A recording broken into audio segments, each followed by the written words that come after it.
Good evening, everybody, and welcome back then to another LFM stream here for round number 6. That is right, we are already at the halfway point of the season here in Season 13 of the Case King Pro Series. And boy, have we got a fantastic races looking to take place tonight, because we have the one and only Kyalami race circuit, which is going to be playing host to 90 minutes of action-packed goodness. We have come off the back of a very, very good race at Watkins Glen, where Dáire McCormack, for the second time in just as many seasons, took victory and dominated in his Mercedes at the front of the field and showed everyone exactly how it was done. We have thrills and spills all the way from start to finish, but the Irishman was able to conquer the tricky American circuit and then carries himself over with good momentum in towards this absolute behemoth of a track. 4.5 kilometers of very hot, intense stuff at this circuit, because it is toasty on the tarmac today, 32 degrees, and the likes of tyre wear is going to be more critical than we have seen in the last few races, because degradation is going to be pretty high, and we have, of course, an extra 30 minutes of racing. And whilst, you know, maybe it's, of course, relative to endurance races, and we have these, you know, very, very long races that, you know, an hour and a half may not seem like too much, but the extra 30 minutes when you only have one pit stop over the course of that distance very much can have an interesting impact on how the race plays out. Also, over the course of these last 5 races, the championship standings have been pretty interesting and tight indeed. Very reflective of the way that the action has played out over the first few races. George Boothby is your current championship leader, but only 20 points ahead of Dario Iemolo, the only man inside of the top 5 to not have a race victory to his name this season. But consistency has been key for the Italian, but he's also very closely hunted down by Marco Bischoff, a 2-time Pro Series champion, Nils Narks, who hasn't been off the podium in the last 4 races, and of course taking victory in round number 2. He sits in P4, and then Maciej Manowski, with his victory a couple of races ago, sitting in P5, but just a few hundred points away from that lead group of 4. But at the top, it is very, very close indeed, and I have no doubt that this circuit is once again going to put on a great show. We've been here a few times in the Pro Series, and it always puts on a mighty, mighty venue and an event at that. 16 turns of South African legendary motorsport goodness, heading down through the kink. It's not really a corner, but it's the first corner technically on the circuit, and then turn 2, that's where things start to get busy. You go from about 7 wide to 3 wide on the exit as you head through Juk Sky Sweep in 3, 4, and then barbecue curve of turn 5 in towards Sunset. Big fast commitment corner here as you start to wind your way down the hill in towards Clubhouse, and then back up the hill through the S's. Be careful of those curbs and any off tracks on the exit of turn 9, as well as you then make your way in towards the hairpin of turn 10 through the little kink of 11 as you then start to come down the hill through Mineshaft. Another fast high commitment corner, generally not too bad over the course of a race, but at the beginning of the stint when those tyres are cold and you are heavy on fuel can be tricky. Cheetah Curve, a formidable corner, and one that is very well known for causing a few issues every now and again for these drivers, because it's a bit of a blind entry, but you have to really commit as you fly through there, and then use a little bit of that grass on the left hand side when you come through that one as well, just to really maximise track limits. Kyalami It is a true hardcore circuit. It will force you to push your car to your absolute limits and use every single bit of tarmac and even a little bit beyond in order to maximize your racing potential. And absolutely, we have had 5 different winners in the first 5 rounds, and potentially we could even have a 6th different winner today. Who knows with this incredible championship? Of course, when we've got such a dynamic group of cars in this field, such talented drivers, almost 6k 6k elo once again in the server, and also, you know, with the custom BOP, of course, the community, big thank you in that one for putting all the hard work into making this as good as it has ever been, meaning that we have fantastic close racing. We can never quite place who is going to be quick. Of course, you have your kind of continuous protagonists that are very much at the pointy end of the field, but each car will have its unique day, and maybe when you have these extra factors like an extra 30 minutes of racing, the hotter conditions, maybe even some mixed conditions for this one as well, it starts to bring in each of those strengths and weaknesses sometimes between both drivers and car combinations. So very exciting stuff indeed to dig our teeth into for this one and see how our drivers get on.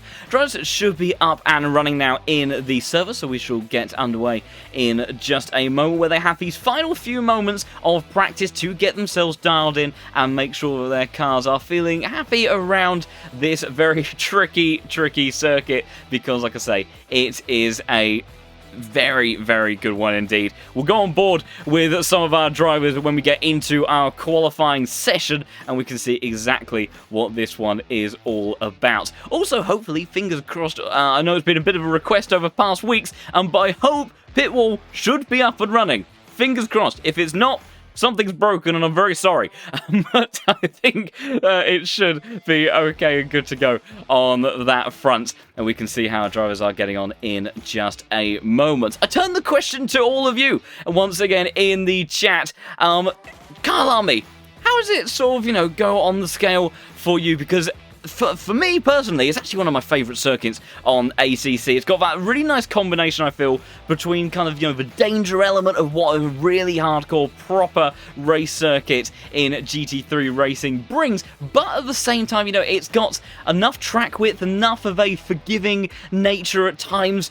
So, you know, it doesn't always completely bite. You do have some elements of runoff, but, you know, Cheetah Curve is probably that one bit that's a little bit, yeah, it's not the nicest at times. It can certainly send you flying, but definitely seeing a lot of agreements in the chat with that one as a favourite for many others indeed, and I completely agree and understand with all of that. Absolutely rewards good technique, it rewards precision, it rewards consistency.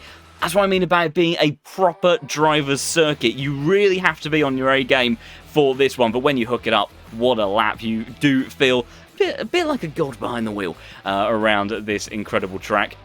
And we'll see our drivers getting in their final few moments of practice in just a second. And of course, we always talk about these final moments. They can be so pivotal to how your evening of racing is going to play out. Do you go down the route of trying to optimize your qualifying setup? You see, drivers, they don't have any sort of form of parc fermé between these sessions, so they can take slightly different approaches. Qualifying, the cars are lighter. You don't have to care about tyre wear, particularly in this one, and you can really hammer the car around the track. You tend to want it a little bit more pointy, a little bit more on edge. You know, they'll have 15 minutes of driving time in order to get their best lap done in this incredible grid. And Dáire McCormack, last week's race winner, is going to be the first man out on circuit to just do that.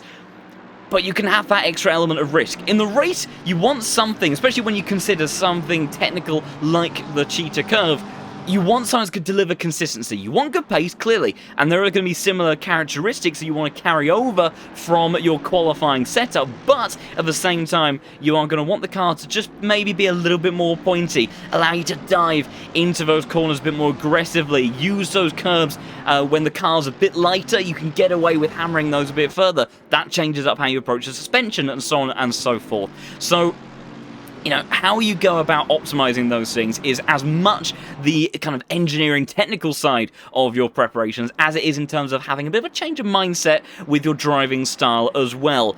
and these drivers at the highest of level on ACC, showing every single time that we go racing how to do all of those things. We sometimes, with our interviews post-race, get these lovely little bits of insight talking to our drivers, and I know there are those at home furiously scribbling down those tips. How do the aliens do it? And when we get those little glimpses of information, it's always wise to just take a little bit of a note about how some of the very best on the world of ACC manage to do all of the crazy driving shenanigans that they deliver every single week. Dáire then, last week's race winner, and feeling very much dialed in and confident with this car. And he'll be looking to see if he can deliver a pole position lap time once again. It might be a little bit trickier for today, but we'll see how the Irishman gets on, because he is an absolute weapon over the course of one lap, over the course of the race as well, but sometimes he really does deliver something special over one lap. Down through turn 1 of the King, in towards turn 2, using all of the curb on the right-hand side, trying to open up the hairpin as much as he can, clipping a bit of that apex curve, and now get the car rotated early so that you can head through just kind of sweep, carry the momentum through, back over to the right-hand side so you swing it into barbecue curve. You want to carry the momentum on the exit. It's all about those trade-offs and maximising the exit out of turn 5. They're going to give you that extra benefit over tighter, shorter lines through 3 and 4. Big commitment using 4th gear here to get that little bit of extra rotation in the car, using a little bit of the grass on the left-hand side before swinging the car over in towards turn 7 of Clubhouse Corner. Extra curb taken on exit now in towards the S's. The Mercedes should be pretty nicely settled over this suspension. It is pretty handy in this car, using everything you can get away with on the exit of turn 9. You've got to be careful on that one though, because you can very easily invalidate your lap time. Patience on the entry in towards turn 10. Again, a little bit of curb to rotate the car on the power as early as you can through 11. Now down in towards mineshaft. Full flat out commitment here, up in towards 5th gear, over to the left hand side of the circuit, braking around the 100-meter mark in towards the Crocodiles, and then using once again a little bit of that curb on the inside. Bit of a correction, using everything and a bit more on the exit now in towards cheetah curve. Big commitment here, be wary of that yellow sausage curve. Use all of the grass, turn into the world's fastest lawnmower as you head in towards turn 16. Patience in this one as well, but on the power as early as you can, using all of that exit curve and a little bit of the runoff as well. It's a 40.1 for the opening benchmark set by Dáire McCormack. But we'll see the other times start to come in. Philip Manar in the Ferrari to 8.3. Marco Schada in that Honda. We weren't sure how maybe that car might play out around here. He is in the mid-40s. And we've also had some of these guesses already about who may be looking to take pole position today. And that's always a fun game. Who is your money on? We've already had votes coming out for Jack Alexander, and I can see why. Jack Alexander, Watkins Glen last season, was looking extremely competitive in this Ferrari. Now, of course, we are at a very different circuit, and how that 296 behaves, we'll have to wait and see, but the Scotsman has been very, very fast indeed, and has been quite a weapon over the course of the community BOP side of things as well. We'll see what his opening bid is going to be. Good enough for P5 as it stands at the moment. Not the lead Ferrari for now, but number 33 car, plenty of opportunities to improve and dial in the car. In terms of your championship protagonist, Dáire McCormack is your lead driver in that group at the moment. Sits P3 on a high 40.3, whilst Gert Fischer in the West Competition Racing BMW beautifully liveried car as he heads his way through Sunset Curve and down in towards Clubhouse. He sits P4.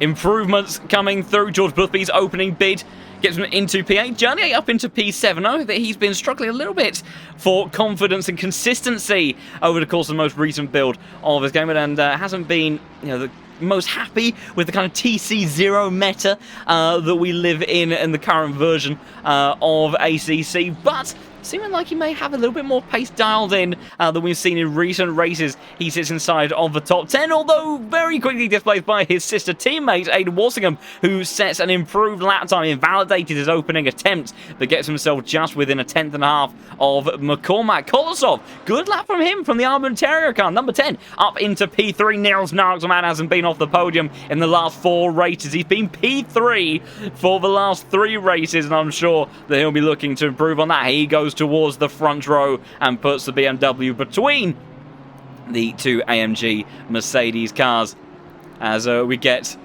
Some very deserved praise in the chat for some of the fantastic livery designers that we have in the world of ACC. A fantastic thing that just adds such an incredible element of sophistication. And there's the improvement from Jack Alexander. He gets within half a tenth of a second of Dáire McCormack. The 296 does have some good pace by looks of it. No reader, great stuff from him in number 12 car. He has got himself in that Sprout Esport McLaren up into P3 as it stands at the moment. But the gauntlet once again may be about to be laid down. Dáire McCormack on that final lap at Watkins Glen did something mind-blowing. The commitment that he showed through parts of the lap were just incredible, and he's looking to do the same thing once more in towards Cheetah Curve. He goes now, using everything that he can get away with on the left-hand side of the circuit. That's a bit too much so, and he has invalidated that one. And you can see he's opening up the final turn to go for one more attempt before probably boxing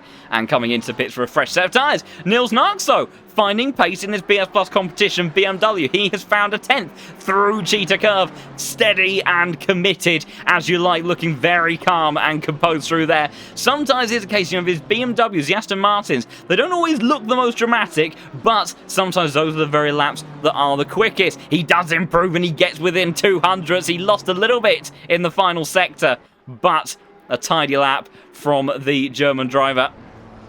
And opportunities again to improve. Dáire MLO goes up to a 40.0. The McLaren has got pace as well. So we have McLaren, Mercedes, BMW, Ferrari inside of that top four. Such a fantastic range of manufacturers. And IMLO, the only man in that championship fight that is oh so close at the moment to not have a race victory this season. But he's taken 2 victories previously in the past, and he is finding pace and lap time in this session. But so is this man, last week's race winner.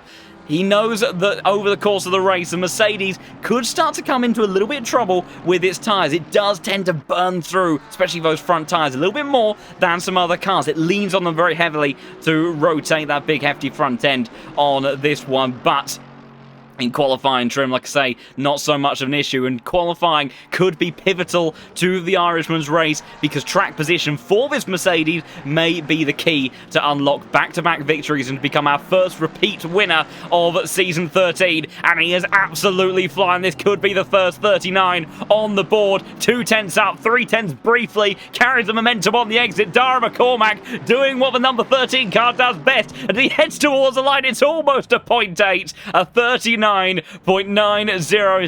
that, he says to the rest of the grid, and they will have to dig a little bit deeper. Someone's doing just that at the moment. Jack Alexander, the Scotsman, 1.5 tenths up on his previous lap time, and trying to see what he can squeeze out in the final few corners. Down in towards Crocodile's Ferrari 296 called very planted. Good medium and high speed capability. Sometimes a little bit unsettled by the curve. See how he runs through here at Cheetah Curve. Of course, you don't use a great deal of that inside curve, but you do need that extra bit of stability to keep you confident and foot planted to the floor. It could sneak his way in towards the 39s. I don't think it's quite going to displace for pole, although he's lost a bit of time on the final corner, and he does improve, but he only gets himself up in P3, just shy of displacing IMLO. George Boothby now in one of the other Ferraris, of course, your championship leader, a man that has been in the championship fight time after time. The winningest driver in Case King Pro Series history, and consistency once again is what he has delivered so far this season. That is what has got him in the position that he is in. He's looking to improve up to P4 for the number 2 car.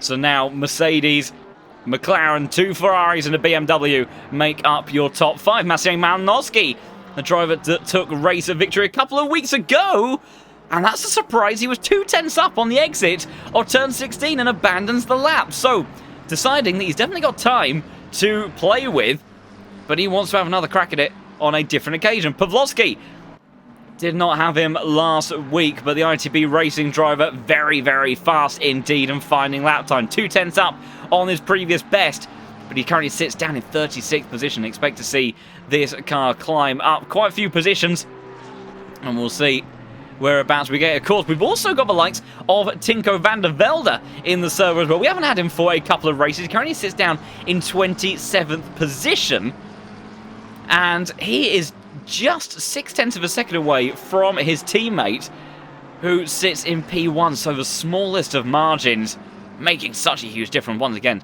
goes to show how incredibly talented, how tightly packed this grid is. Pavlovsky continuing to find time, 3/10 up. Is the margin little bit unsettled? And he does invalidate the lap on the exit turn 15. Unfortunate stuff there. And he will have to set up another exit out of the final turn and try to see if he can improve on a different occasion. Also, big thank you to all of those that have followed the channel so far on the stream, and all of the support, of course, over recent weeks. It's been absolutely incredible, the journey that we have been on. And also, as a reminder, that first of all, if you are new to the world of LFM, welcome to you. This is the Case King Pro Series, where the best of the best go toe-to-toe. Some of the greatest circuits in GT3 racing, and they will be putting on an absolute showdown of incredible drama over the course of the next hour and a half or so. So if you are enjoying what you're seeing and you want to stay in touch with this incredible championship, then do give us a follow, and you can see all of this week in, week out. Of course, also Virtual Endurance Masters is back this weekend as well at this very same circuit. So we will be going for some fantastic endurance racing on Saturday for that one, so lots to look forward to here. And if you are feeling particularly generous and want to show us some extra support, you can now subscribe to the channel here over on Twitch, and of course all of that very much goes towards making all of this possible, and for all the hard work to those hidden heroes in the background of the LFM team that make all of this incredible stuff come together. So if you're feeling particularly generous, then you can also do that if you so wish. Back to the action then, 2.5 minutes left to go of this qualifying session. Dáire McCormack currently sits at the top of the timing sheets, the only man to have got himself into the 39s. He's done it by quite a chunk as well. Norida has just pulled over, and he goes back to pit lane. He will need to get back on circuit pretty quickly if he wants one final attempt at banking in a lap. Meanwhile, Dáire McCormack coming through turn 6 at the moment, giving it everything that he's got. Of course, he can afford to take quite a bit of risk now because he's got a good margin to work with. Aiden Walsingham, though, finding pace in this Veloce Mercedes going up towards the top of the hill. He's found 0.2 of a second. This is definitely front row territory for the British driver right now. A previous race winner in the Pro Series. Going down towards Mineshaft. Norida, I think, has had to abandon ship, and he won't get anything above P6 in this session. Aiden Walsingham dropping a little bit of time out of the hairpin. Heading through Crocodiles now. He will, of course, have one more lap after this to try to improve through Cheetah Curve, taking everything and a bit more out of turn 15. As his teammate Massier winding up a big exit out of final corner to maximise the run. Cody Scherer, big lap from him in the Genesis Esports cars at home turf. Gets himself up into 6th place, just ahead of this man, Aiden Walsingham, who improves to a 40.170. But that is nothing to contend with Dáire McCormack's pace as it stands right now. Dáire has kicked off one final attempt.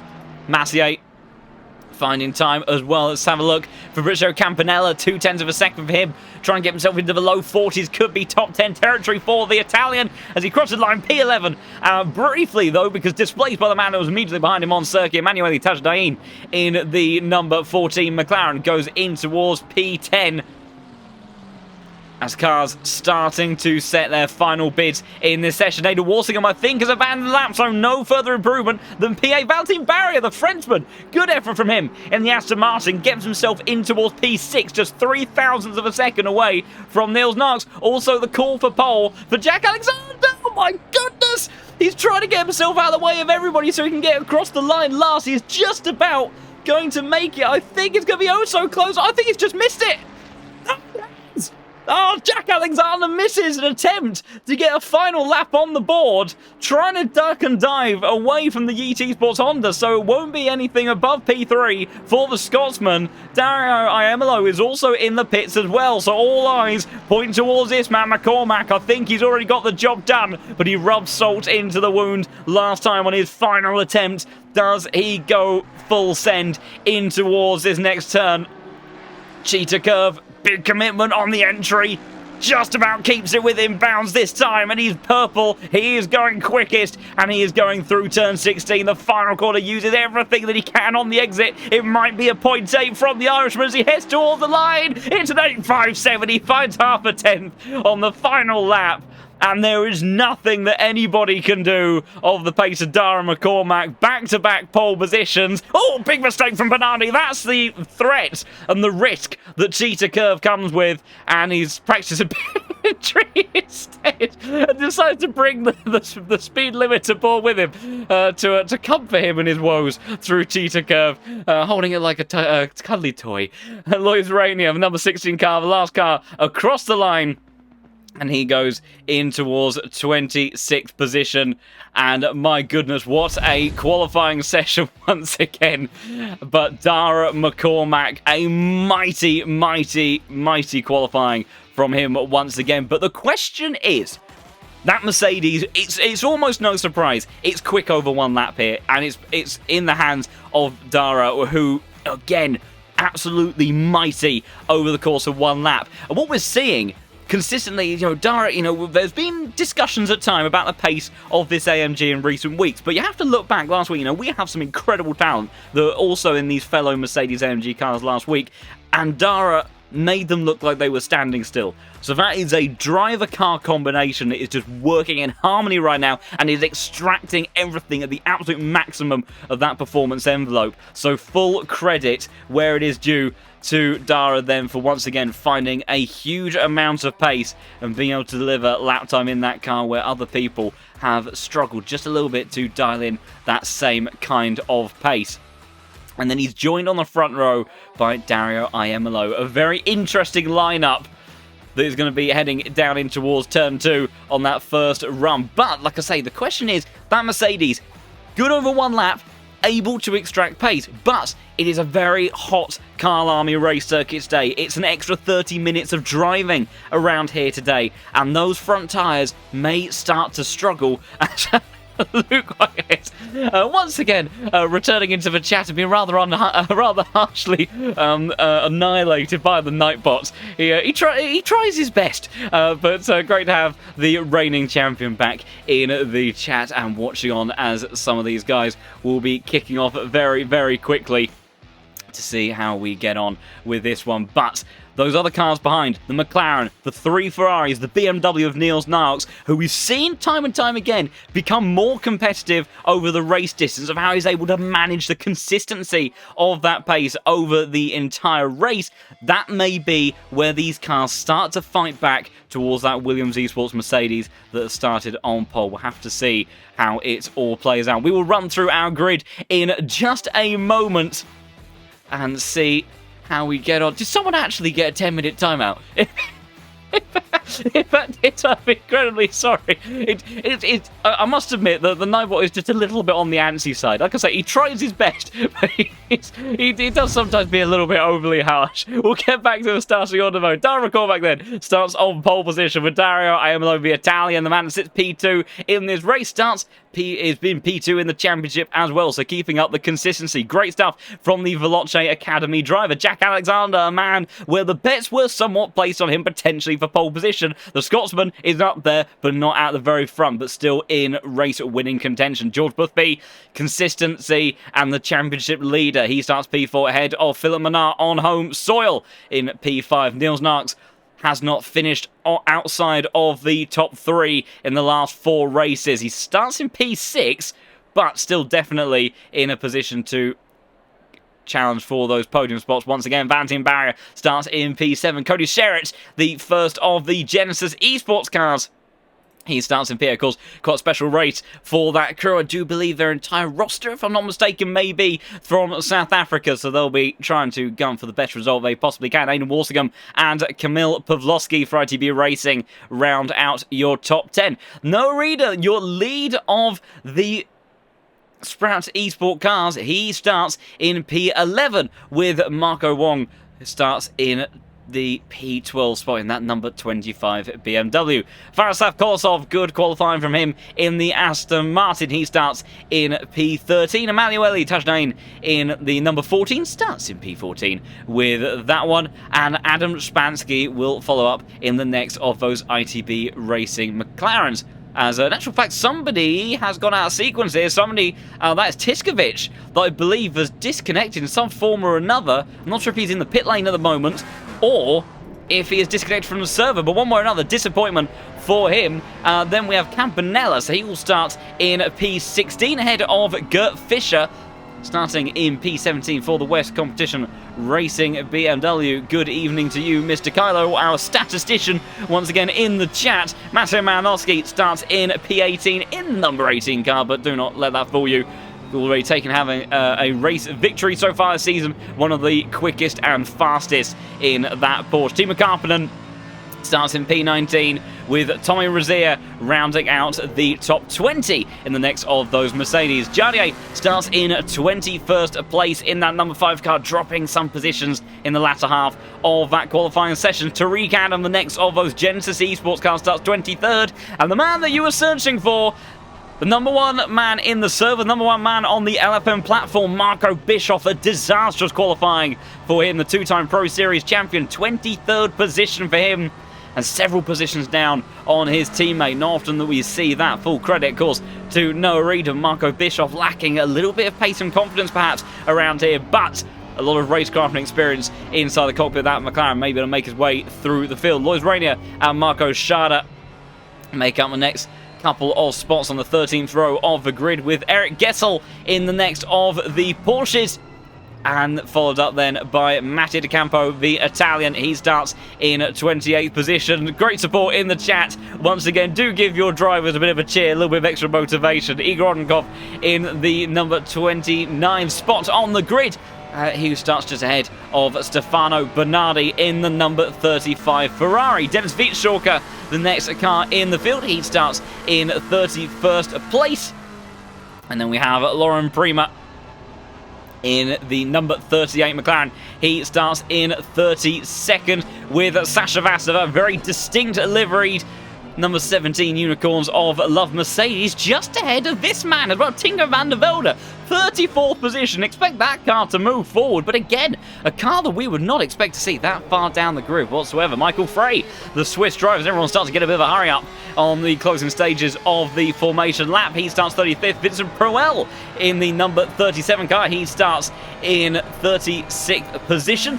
Thomas Brandt starts in 37th place. He starts in one from the back with Matis Tiskovic. There he is. He has managed to reconnect to the server, but he will make up the very final spot in this race. So we are very close to getting underway in just a moment for 90 minutes of action here at Kyalami. Dáire McCormack, pole position once again, but a slightly different story this time around. Can he keep those tyres alive over 90 minutes of racing and become our first repeat winner here in Season 13? We're about to find out, so buckle in everybody, because this race is about to go underway. Green lights away. There we go, as everyone starts to barrel on down through Turn 1 and in towards Turn 2. We'll go to the helicam, because it's a good start from Dáire McCormack. He's going to have to be brave around the outside here if he wants to go for the move. Very close on the second row as they're 3 wide, just a few rows behind, but everyone just about seemingly getting through cleanly. 4 wide in the background as well, but it's McCormack that holds onto the lead. Ahead of Iamolo, George Boothby up to P3, around the outside, in towards Turn 2 as they all fly on through Barbecue Curve, just about managing to filter on their way through. But look at that, in the background here's absolute carnage. You can't tell who's who in all of this. Down in towards Sunset Curve as they fly on through. No Reader trying to defend on the inside. Maciej Malinowski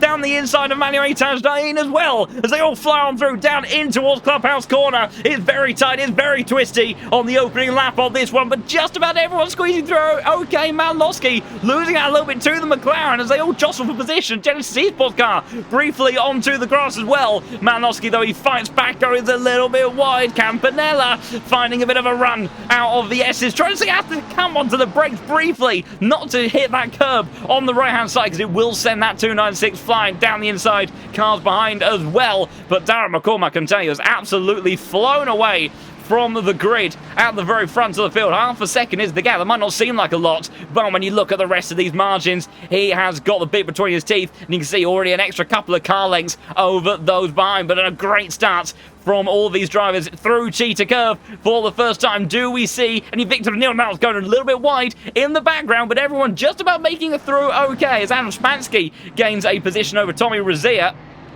Very close stuff. There is Marco Bischoff trying to go up the inside of...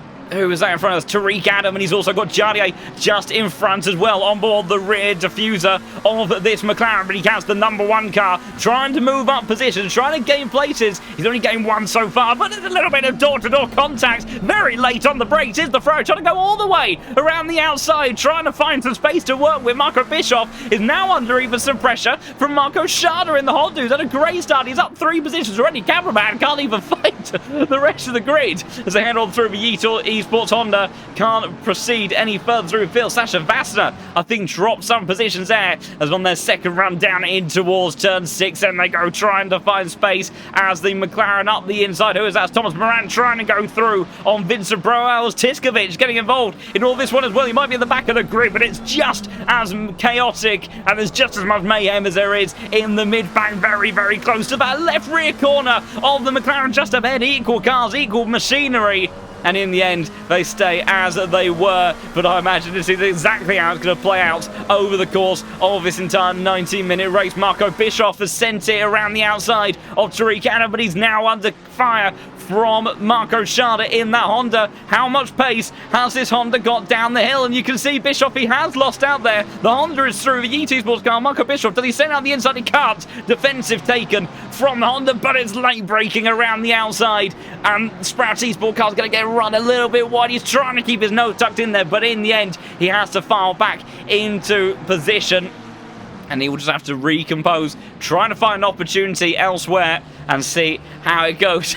Disappointment in the chat that no one has crashed yet. Well, you know, I'm not going to say anything, because I've not had a great run in terms of commentator curses this week, or over the past few weeks, so I'm just going to leave it be and make no further comment. Adam Spansky trying to go around the outside, deep on the brakes from Campanella, defending in the 296, and he does cover off the position from the number 6 ITB Racing cars ahead through Barbecue Corner now. Trying to carry good momentum. You can see very different lines there. The Ferrari able to avoid taking that curb, but still keep up the minimum speed through the corner. McLaren taking a chunk of curb, but losing out a little bit in the long run as they head up towards turn 6. Everybody trying to use all of the track and just a little bit more as they fly on through. Close stuff as well with Marco Bischoff once again, trying to see how they go through the S's. We'll go on board with the McLaren driver. The man sits P3 in the standings. Remember, they do have drop scores in this championship, so it's not the end of the world if a driver doesn't have the best of races, but consistency is what wins you titles. And Marco Bischoff right now very much on target for what would be his worst result of the season by far, but still plenty of opportunities, plenty of time for things to change in this one. But that Honda, it seems like a difficult car to pass as they fly on through towards the Crocodiles once more as we head onto just the third lap of this race. McCormack, still your race leader, but I tell you what, pace is very even between these drivers. Dáire McCormack and Dáire Emelo set equal times on the last lap of the race. This time around, McCormack, an 8.82, new fastest lap of the race. George Boothby only 5,000 slower, and Emelo just a little bit down of the pace on that one. So these group of top 5 really are on a little bit of a breakaway from the rest of the group, because we're seeing Niels maybe start to struggle a little bit. The BMW not quite hanging with the Ferrari up ahead. That's kind of the first break in this train that we are seeing.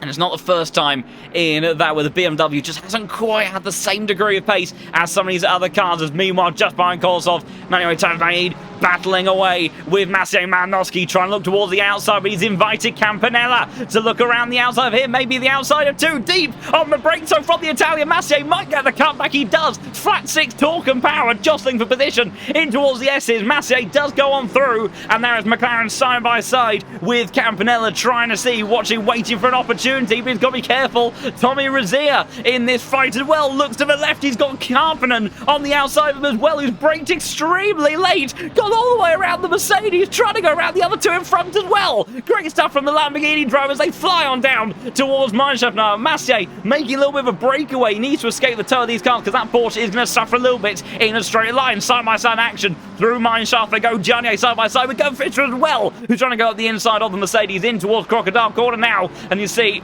Karppinen manages to take that position from the Mercedes side-by-side in towards Cheetah Curve ahead and behind. That's Kurt Fisher. He's got a big spin, and there's the first crash of this one. Can he keep it out of the wall? Not quite. Contact sent around, dropping positions. Not the most catastrophic, but certainly not how he wanted his race to play out. And some people in chat have sense of relief that somewhat normal order has been restored. But I tell you what, it's going to be carrying on because here comes the chaos down in towards turn 2. Karppinen down the inside of Razir, who's trying to fight back on the exit. That one, he's going to be shown the outside of the circuit, though. Lamborghini does take the position. Marco Schade finally loses out to Bischoff, who gets down the inside as Jardier is side by side with Abba Santama, and who's that involved as well? Lloyd Rainier trying to almost make it too wide on the exit of Barbecue Corner, but I don't think he's quite going to be able to have that margin. There's a Ferrari trying to sneak a move up the inside in the background, but unable to do so on this occasion. Meanwhile, Dáire McCormack absolutely flying out the front of the field. He is 1.1 seconds clear of Iemolo, who's getting more and more of a threat behind from George Boothby and Jack Alexander as well. Half second then to Philip Menard, Niels Narks P6, Cody Sherritt P7, Pavlovsky, followed by Valentin Barrier and Aidan Walsingham make up your top 10 as it stands at the moment. But generally speaking, so far in this race, a bit of a Freudian slip. Maybe the commentator maybe hoping for some mixed weather, and I'm sure a lot of those in the chat as well. We welcome in someone, Polikov, a resident of the Pro Series in the past. Well, good to have you in the chat as well. A big warm welcome to all of those that are tuning in for this action for the first time today. This is the Pro Series. We are just 8.5 minutes into this race, and it is going to be this level of chaos, drama, and adrenaline-filled action goodness all the way to the end. I can guarantee you that. Dáire McCormack, another quick time from the Mercedes, but we'll have to see, can he keep up that pace across the whole of the first stint, or will those front tyres start to die off as we progress on in this race? Iemolo struggling a little bit for pace compared to these Ferraris. We saw last week at Watkins Glen, that was where he was able to, Grant Carreras was able to kind of show that car did have a bit more to work with, couldn't contend with the raw speed that McCormack had, who we know, as we spoke to him post-race, he was taking it a little bit easy by comparison, making sure that he delivered consistent lap times over the course of that one, but the Ferrari certainly kept him honest over most of the race distance. Meanwhile, Tico van der Velde battling away with Gert Fischer, two very experienced individuals, and they come in towards Clubhouse Corner then, and it looks like it's the Mercedes driver who has made this one stick up 6 positions from where he started inside of the top 30 now, and I'm sure that that car is going to continue to move up through the field. Also, Lauren Prima, he's gained 7 positions. Marco Schade up 6. Malnowski up 5 positions as well, as he looks trying to close the distance down towards the top 10. Let's see if he can bump up that tally from today. Someone was asking after this man, Kolsov, he sits P13 at the moment. He could be looking to move his way up to P12 in just a moment. The Aston Martin, pretty handy in a straight line. And as we head in towards the hairpin, you see kicking up all the dust, all the grass, as these drivers absolutely wring the neck out of their bits of machinery. But I think that's too much of a margin on this occasion for the number 10 car to be able to close the distance. That McLaren, no slouch in a straight line either. as they fly down. I think someone else might be having an opportunity here, because Adam Spansky looking up the inside of Tajdain to McLaren, going side by side. Campanella watches on with a great deal of interest, trying to get the run. The cutback on side by side with his fellow Italian, who just about cuts off the line to the Ferrari. They've got to be careful because he's got Karppinen just behind, and they come out to fight. Look at the momentum of Campanella trying to go around the outside now in towards Sunset Corner. Surely that's not going to work. Can he make it stick there? And the McLaren is just about going to have enough of an overlap. He goes for the over and under, but surely can't make that work. Does he send out the inside into towards Clubhouse? He thinks about it, but he can't go past the number 14 car there and manages to hold position for the time being. All of that allowing Adam Spansky to pull a 1 second gap away. That's the problem. As soon as you start to scrap away with a group like this, you start to lose momentum on those other cars. Again, good exit from Campanella, using all that medium high-speed capability of the Ferrari to his best effect. Launches it down the inside in towards the hairpin, and Karppinen says, I'll have a bit of that as well if you don't mind. Tries to follow the fellow Italian unit in towards Mineshaft there, but the McLaren has got that position covered, but he's under pressure from not just one but two cars. Karppinen trying to launch an attack down the inside into Crocodile's Corner. Got the Mercedes, and Marco Bischoff trying to go all the way around the outside. Can he find the room? He's onto the AstroTurf on the exit, side by side in towards Cheetah Curve, and again the line is cut off by the Griphax engineering car. And now he's got some pressure potentially from the Frenchman behind, but they hold on to position, and now they wait for an opportunity heading towards turn 2 again. Your top three, as they were. Alexander now applying the pressure. George Boothby, but no one swapping positions just yet. But here comes Marco Bischoff, locked into the slipstream of Karppinen. He's got to the inside line. It's going to be a tongue entry. Karppinen swings out to the outside, trying to open up the line as much as he can, carrying the momentum around the outside and then in towards the next right-hander, and he is going to have the line covered off unless Marco Bischoff can sneak one up the inside. He can't, but now he's got to worry about this man, the Mercedes. Tommy Rizia, can he get better momentum out of turn 5 on the run up towards turn 6? He can't quite, and he will have to stay as they were just a moment ago, looking towards your leading group of cars. 1.5 second the gap between IMLO and McCormack, and it's Jack Alexander that was the fastest car on circuit last time around. These Ferraris still showing good pace and strength of this phase of the race, and it may only start to get stronger for these mid-engine cars that take a little bit more care of their tyres. And Spansky side by side with Massier in towards the hairpin, and Massier, oh dear, a little bit of Tortellini internet with that one, but he manages to just about keep on the position. Maybe that's why Adam Spansky having a bit of a tough time making his way past the number 18 car, trying to judge where the race winner from a couple of weeks ago, you saw him sort of twitch towards that inside, thinking about a move in towards Crocodile Corner. Big slide on the exit, but can't get it done on this occasion. Something has happened to Karppinen down the Crocodile's Corner. It's all kicking off down here, almost side by side. They are side by side. It was Cheetah Curve. He just about holds on to the position. I don't think I'm going to be able to catch it on the replay because it's all kicking off as we head in towards the hairpin. It's just lap number 9.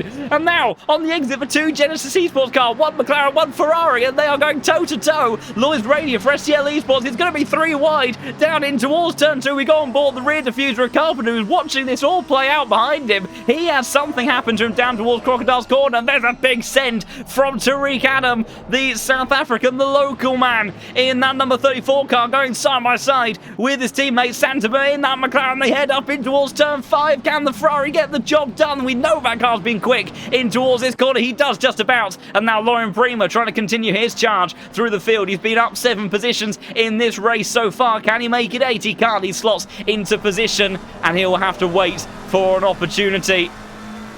Maybe even one at the very next corner. You can see a bit of a defensive line taken from the McLaren, but it's opportunistic stuff from Matty DeCampo, who goes up the inside and hits McLaren. And it's also Dennis Fienstalker, 2 positions, maybe even 3, lost in just a corner for Loren Prima, dropping down the order, and now he's got Tinko van der Velde on his gearbox. A Mercedes, surely the number 3 car has the confidence to send one up the inside here. You can see he's looking for it. He has sent it. Is there the room? He's barely covered off, and he just about manages to back out that one. And now Kurt Fischer, Ogner on the top for 2 Beamers going side by side on the exit. Incredible stuff here in the Case King Pro Series. Once again, this is what it's like every single time we go racing. Fischer around the outside, will have the inside line, heading in towards Crocodile's Corner. Ognerkov trying to get a tight run through the corner, but he can't quite get across because there's a BMW in the way, and he will have to hold fire and position for the time being. Meanwhile, back towards the pointy end of the grid. Where is Mr. Nux? He sits P6 at the moment, a second away from Philip Menard, and under pressure from Cody Sherritt in the lead Genesis Esports car. George Boothby, 3/10 behind Iemolo. Of course, remember, Dáire Iemolo, part of this Veloce Academy. He's got the senior man, one of the lead drivers of that team when it's Gearbox, and your championship leader in that number 2 Ferrari. But he knows, better than anyone else, consistency is key, and he won't be looking to do anything too silly with his teammate in front. Of course, championship rival, though, at the same time. So, you know, they're not going to be completely team game. They'll probably be pretty fair and square, but both these drivers have a lot on the line that they are fighting for. Dáire McCormack has continued his run of strong pace. 2 seconds now the gap between himself and the Italian that sits in P2, and Jack Alexander still locked onto the gearbox. This could become a strategic game later on in this race. Aiden Warscombe in the next of the Mercedes cars. He's P10 and trying to make his way past Valentine Barry, but unable to get past the Frenchman. They fly on down through Mineshaft corner. And you see where this Aston Martin tends to be strong. It should be pretty handy through this turn here. Cheetah curve.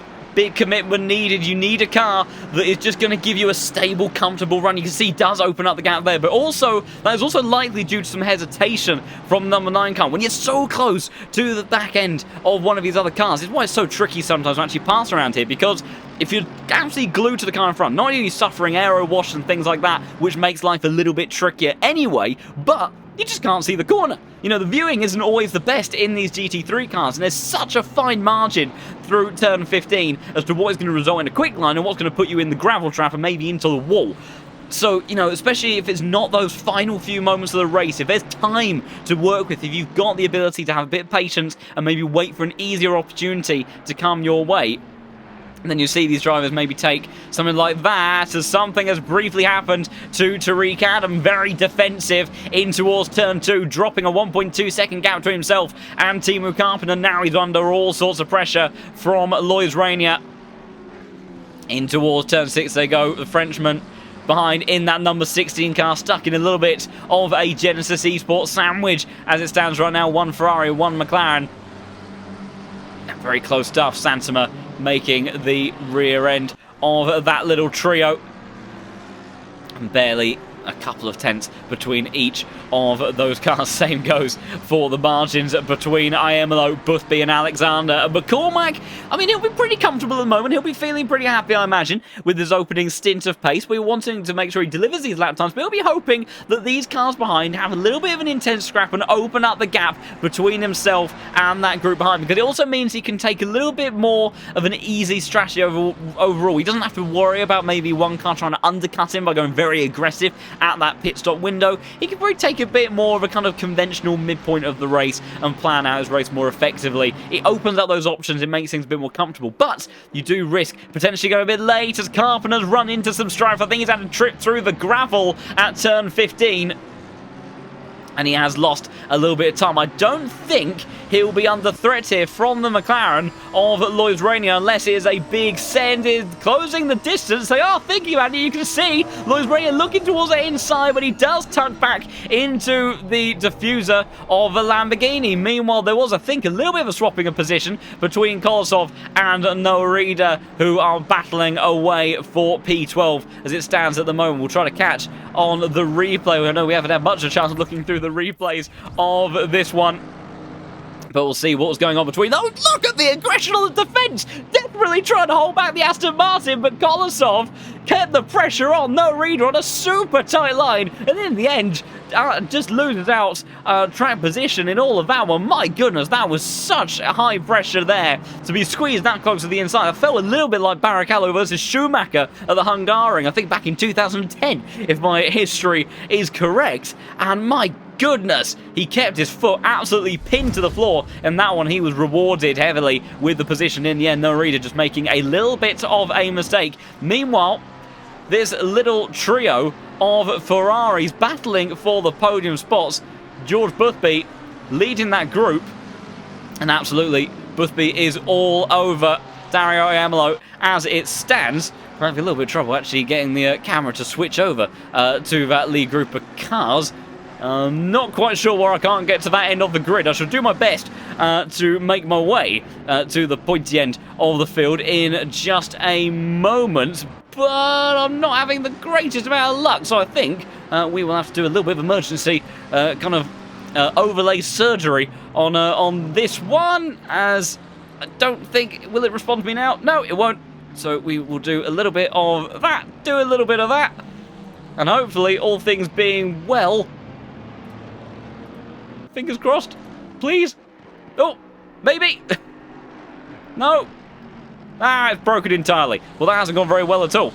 We are actually at least looking towards Jack Alexander at the moment. I'll try to fix what's going on at this end and try to see if we can get this back on the track. But we are at least looking at the car that I was hoping that we could look at. We've got George Boothby, there you go, applying the pressure in P3 as it stands at the moment on the back of Dáire McCormack and Jack Alexander as well. And you've got South African, the local man, Philip Minnaar, in that LFM Ferrari as well, trying to see what he can do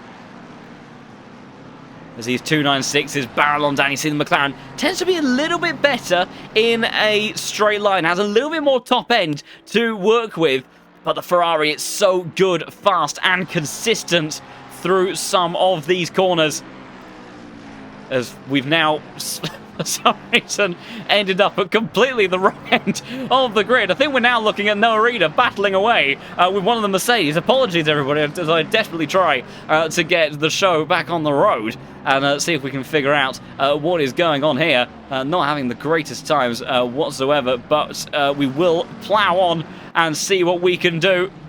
I think we've somehow made our way onto kind of an auto camera at the moment. We've got Tinko van der Velde scrapping away with Dennis Wietstalker just in front of him. Lauren Prima, of course, gained several positions in the early stages of the race, but then started to get into a little bit of strife as time progressed, and now has to try to see if he can work his way back through the field, glued to the rear of the number 22 car. And we'll see what he is able to do. Tinko, of course, a mighty, mighty driver. He is a Pro Series Championship winner and has taken an equal record-breaking number of victories in a single season, the young Dutchman. So he knows how to win. He knows how to be absolutely at the top of his game. But this field of talented drivers certainly giving him a little bit of a tough time. Almost as much of a tough time as I'm having for a technical side at this end. For some reason, this has all exploded horribly, and I am now in a little bit of a spot of bother. I must admit, we may have to resort to some drastic measures in just a moment, but we will see how things progress. IMLO continuing to fend off those cars from behind. The Italian, he sits P2 in this race and P2 in the standings as well, and he is managing to hold off the pressure from his more senior teammate as we crack on. As what we will do as a temporary measure, whilst I try to figure out what's going on, we will have that as our temporary board in the meantime, and I shall try to work out how I can recover some sort of form of camera control in the grand scheme of things. You can see 2.6 second the gap between IMLO and McCormack, and there's a bit of a mistake. The first chink in the armour, potentially, from the Italian driver as they continue to push on. And that is George Boothby just showing his nose a little bit to his teammate. Important positions here being duked out, and Boothby tries to launch the send towards Clubhouse Corner. Can't make it stick, but he has put enough pressure on to head up in towards the S's. The Italian trying to keep him on. There's very, very close little bit of contact between two Veloce cars. Oh, and almost contact on the rejoin. Boothby through. Stewart's inquiry potentially on the way, and now it all kicks off. You can see Niels Knox on the brake 2, 3, 4, 5 times on the run up here. YMLO holding on to P3 at the moment. Philip Minnaar boxes in Jack Alexander behind the McLaren, tries to go all the way around the outside in the LFM car. Niels Knox glued into the action as well as they head through Mineshaft Corner. And IMLO still under pressure. Niels senses an opportunity in that BS Plus competition car. Hasn't been able to move his way up the order too much in this race. He's up the inside of Alexander. Who's that? Somebody's got around there. One of the McLarens in the background. If only I could check. Excuse my frustrations. I think it was Pavlovsky, one of the Genesis cars, into the pits. That's Cody Sherratt as he looks to box on in the early phase of the race, going for quite a big undercut, unless that is a drive-through penalty potentially for him. And you can see positions updating and cars sent tumbling down the order of disaster for Pavlovsky. But also Aemelo, I'm sure there may be some frustrations inside the Veloce camp in that one. We'll see, like I say, if the stewards have anything to say about that, I will tune in with them at the moment. And I haven't got much to report. We have a 15-second time penalty for the number 35 car. And that is someone, I think, down the lower end of the grid. I can't quite see who at the moment. Number 23 car has a 10-second time penalty. And that is also down the lower end of the grid. 10 seconds for the number 1 car. That is Marco Bischoff.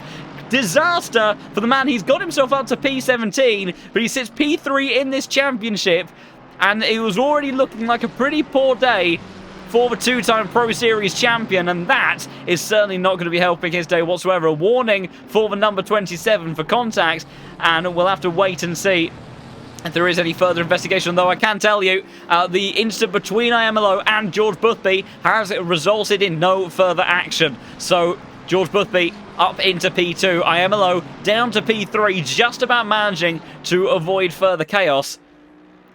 And they continue on. Dáire McCormack still leads the way out in front. As now Aemelo coming under additional pressure once more. These Ferraris, they have been quick at this stage of the race. And it is once again looking like they are just a little bit more planted, a little bit more comfortable than this McLaren has been over the last few laps. Just maybe dialing in those tyres a little bit more kindly. The McLaren taking a bit more. But that Mercedes out in front. 4 seconds now, the gap, of course, after that squabbling between Dáire McCormack and George Boothby has allowed the Irishman to get that extra bit of breathing space, that little bit more of a run at having an easy time and potentially becoming our first back-to-back winner, and first repeat winner, of course, in Season 13. I am still scrabbling away in the background trying to do what I can in terms of these overlays, I'm afraid, but they are not giving me a good time whatsoever in the back, so I'll have to see what I can do. And I'm also out of camera control as well in the meantime, so I must admit, it's not going fantastically well in the grand scheme of things. I may have to resort to some rather crude camera work if this continues to bump my way up and down the order as they fly on. 16 laps completed in this one. And we'll see how the rest of this race plays out. Incredible action being put on. And see, look at that train of cars hunting down Aemelo, the Italian, coming under a great deal of pressure at the moment. But he's just not quite able to get out of the grasp of those cars behind. He's got the 2 Ferraris of Philip Menard and Jack Alexander immediately in tow. BS Plus competition BMW of Niels Narks not too far behind. And then at the tail end of that group, Valentin Barry, the Frenchman in the Aston Martin. Great stuff from him. And of course then Aidan Walsingham applying the pressure in that Veloce Mercedes and seeing what he can do. And Nightbot once again being really quite... It's on one tonight, isn't it? It's really not. I think technology just seems to have kicked off this evening because all my overlays are exploding. Nightbot is trying to remove everyone that even remotely says anything in the chat. It's just not going our way, is it? But regardless of everything that's been kicking off, I do want to say a big thank you to all of those that have followed, of course, of this stream so far. I hope you are enjoying the incredible action that these drivers are putting on at this stage of the race.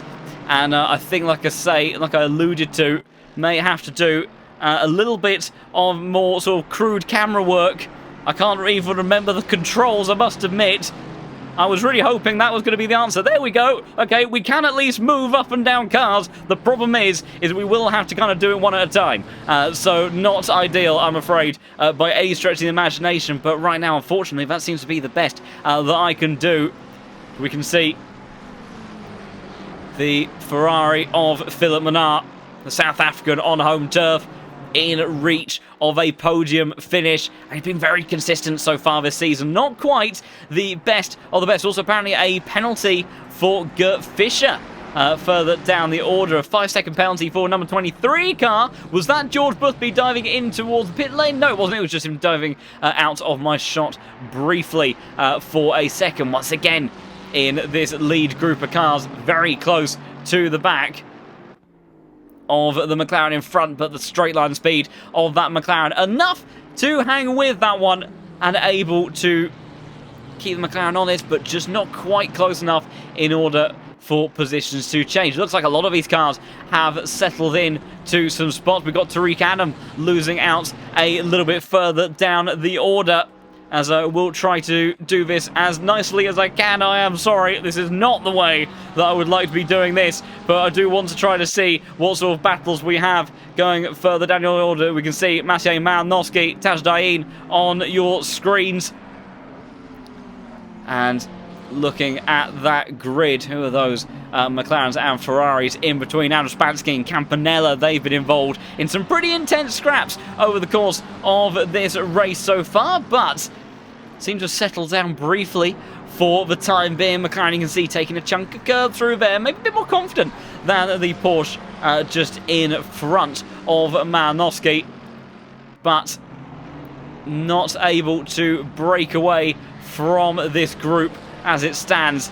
And he's got to be careful, because we know the straight line speed capabilities of some of these other cars really do put them under a lot of pressure down the start-finish straight, because the Porsche is not as poor as it used to be. It definitely was one that suffered a lot more in the past when it came to straight line speed scenarios, but it is, oh, that's a big moment for Maciej. Dips a wheel into the grass. You saw the back end just step out. That tells you how hard he is pushing in that one. But what it has done is it's not been the cleanest of lines for the McLaren. 5-second penalty for Marco Schutter. I do appreciate the help from those in the chat, because I'm unfortunately a little bit running compromised here in the comms box, but I shall do my best to the end, and we will watch all of this incredible action unfolding and see Spansky trying to hunt around for an opportunity. But that was a big moment for Maciej, trying desperately to hold on to that one. Couldn't quite make it stick. As I've now got all sorts of things kicking off. This isn't working out very well at all, I must admit. Everything is exploding simultaneously. But I shall do my best to get all of this back on track if I can. But at least we do have the trusty overlay on the left-hand side to give us a rough idea of what is taking place over the course of this one. Let's see. Following on through Clubhouse Corner, that's Tommy Rozier getting pretty close to the back of Marco Bischoff, who's having a pretty torrid time further down the order.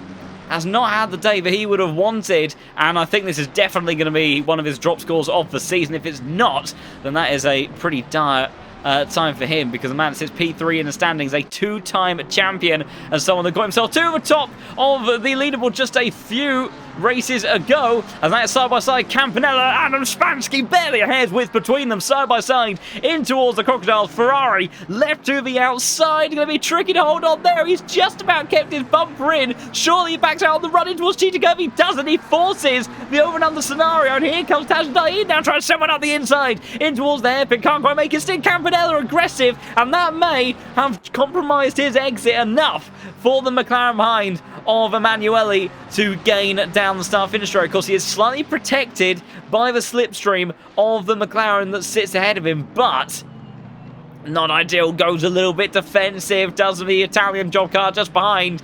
Doesn't look up the inside for a move. Kind of showed his nose a little bit, but in the end, couldn't do too much. And this is allow Marco Bischoff to climb his way back into this little squabble as well.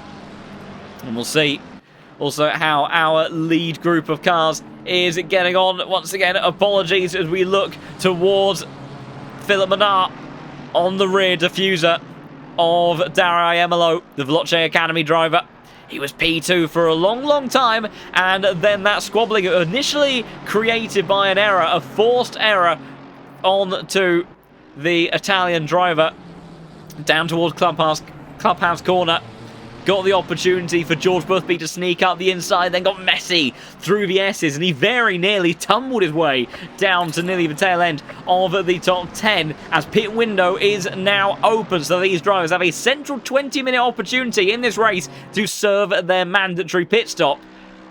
And we'll see which of our drivers thinks about boxing first. You'd have to think potentially the likes of Philip Manar and Jack Alexander, who seem to have a bit of pace over IMLO in front, seem to be able to manage their tyres a little bit better over the course of this race distance. They might be the ones that look to threaten the McLaren with an undercut strategy. Try to get track position and then maybe hold off those other cars till the end of the race. Also, looking at that time board, 3.6 seconds gap between George Boothby and Dáire McCormack. McCormack's tyres maybe just starting to show a little bit of sign of weakness and fading. George Boothby once again maintaining the pace in that 296. Tajdain and Bischoff both into the pits, and they go flying down the order as they are the first to blink in that one. And interesting stuff there. So the strategic insight that we're being provided with, undercut not the greatest around this circuit, so might not see too many venturing in for that type of strategy unless they are really feeling heavily boxed in with traffic. But George Boothby's taken half a second out of McCormack over the last couple of laps, having got into clean air. So it'll be interesting to see how this plays out, because Boothby, he has got a couple of seconds over IMLO, so he has got opportunity to maybe go for a bit of an overcut strategy without having to worry too much in terms of track position. McCormack, as well, should theoretically be able to go fairly long into this race without feeling too much like he could be under threat on that. And of course, having that fresher tyres in the second stint, if the Mercedes is taking a little bit more out relative to those Ferraris behind, that may be the thing that starts to protect him from any closing stage attacks from the British driver that currently leads the championship standings. As there's Adel Walsingham, the first of this group to come into the pit lane, the Veloce driver at the back of this train. And apparently George Boothby, very consistent over the last few laps, 41.3 every single time. But Dáire McCormack, just a little bit quicker, 2/10 opened up on that last run as Walsingham, you can see, starts to drop his way down the order.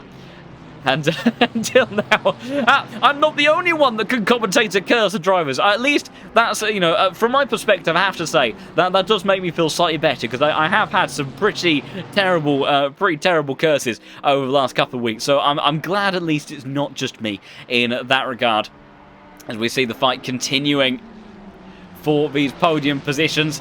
It's pretty tight at the tail end of the top 10 as well between Kolosov and Ida, just 0.6 of a second separating them, and Pavlovsky locked into this train as well. Also the likes of Jardier and Marco Schade will have a little bit of a glimpse if we can, as we go for a little bit of a slideshow, I'm afraid, down the order to get involved into this fight.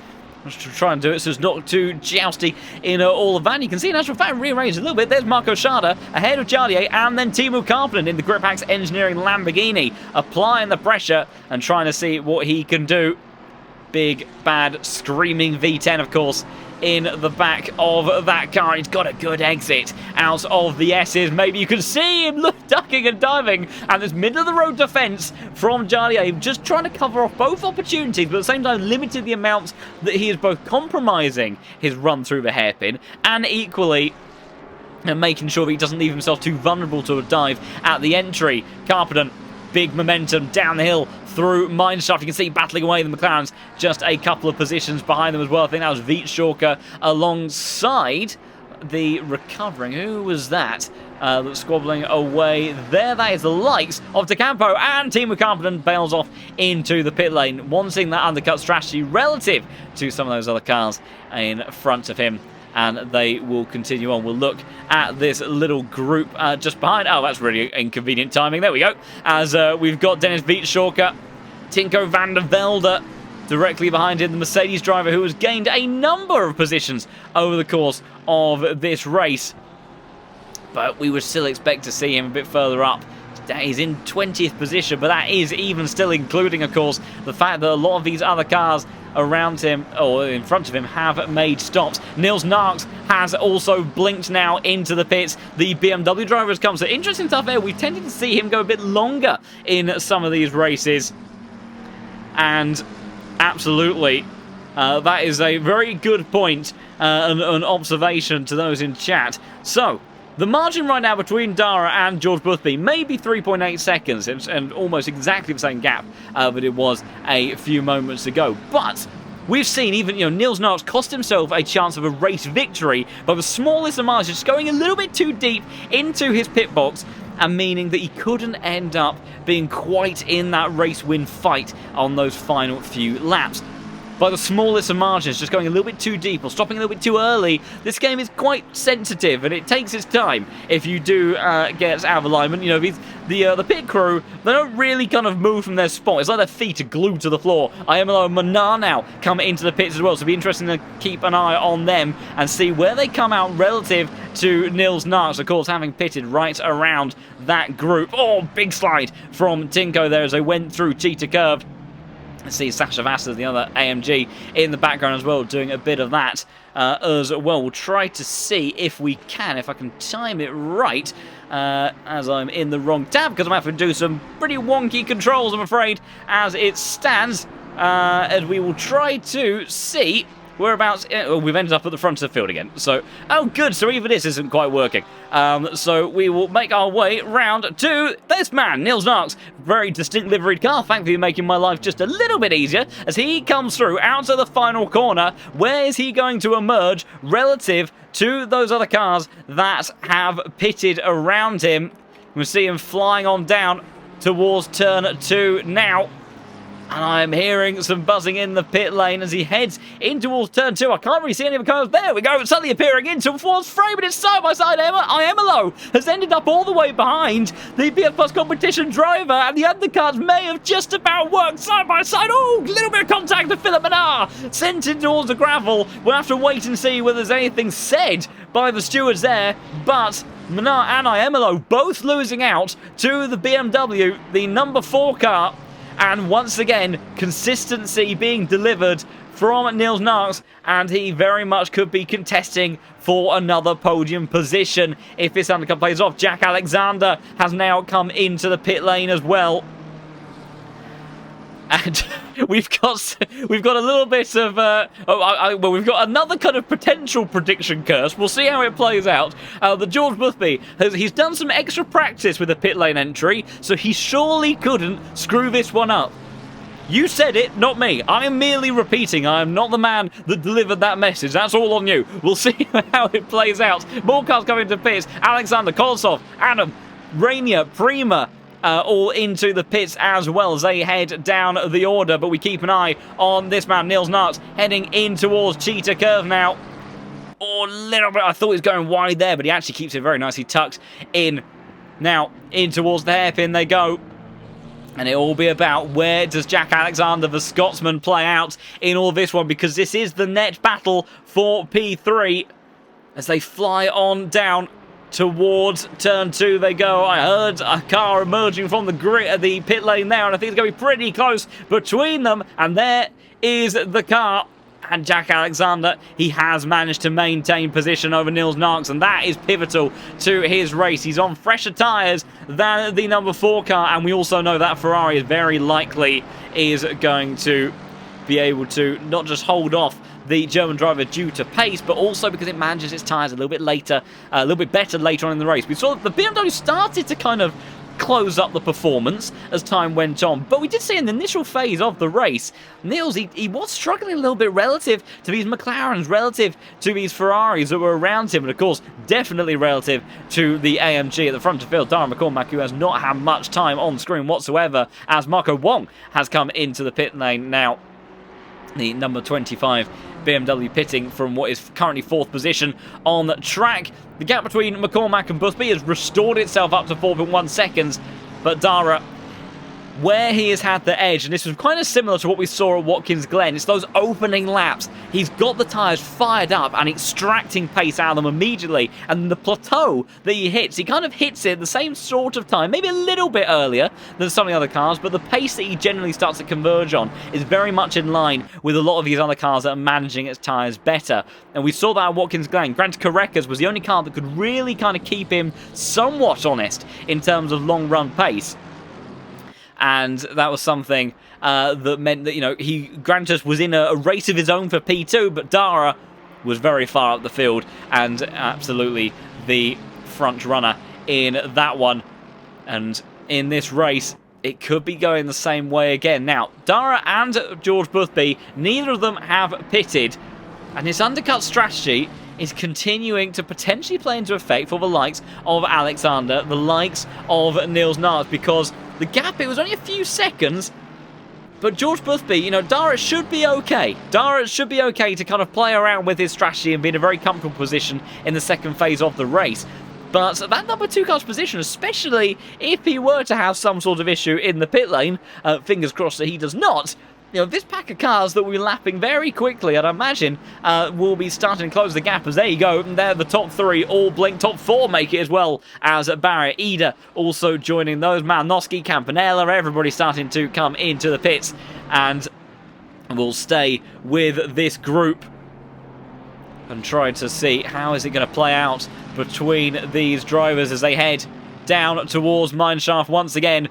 I haven't given up on my other overlays, because whilst I agree, I know that there's some personal preference I saw in the chat there, that the main problem is I currently can't control anything, which is the kind of the biggest compromise that I'm struggling with as of right now, as to not really having the camera controls that I would typically want, and it doesn't look like life is going to get any better. But we'll keep an eye on this Scrabble. So Jack Alexander leads this group of drivers that have made their way out of the pit box onto fresh set of tyres, and George Boothby, Valentin Barrier coming out the pit lanes now as well. I heard just in my left ear a Ferrari buzzing its way down towards turn 1. There's Valentin Barrier side by side on the run. He's going to slot very luckily. There's George Boothby, plenty of space for his cars, whereas Valentin Barrier having a bit of a side-by-side moment with Iemelo, but he does get the position. The cameraman has just zoned out into space entirely.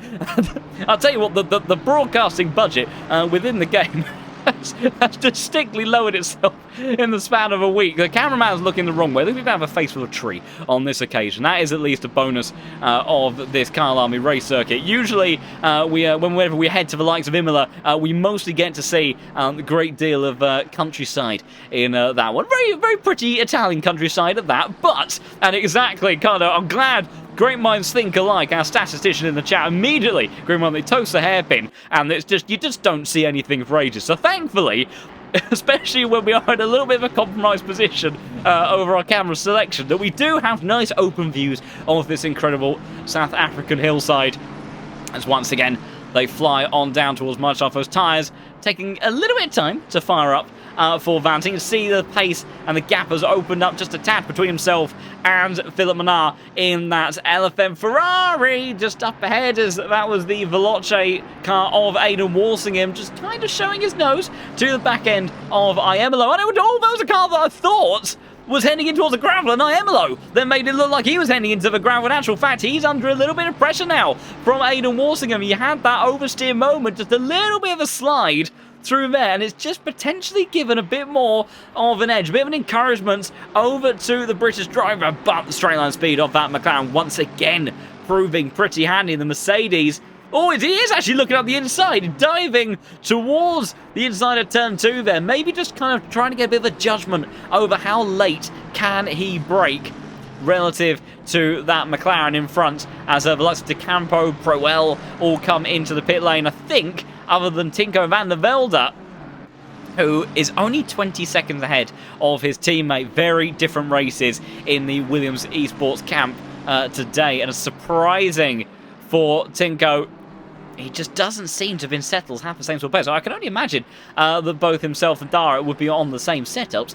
But the number 3 car, one of our champions of the Pro Series, just not dialing in the sort of pace that we are used to seeing from the young Dutchman.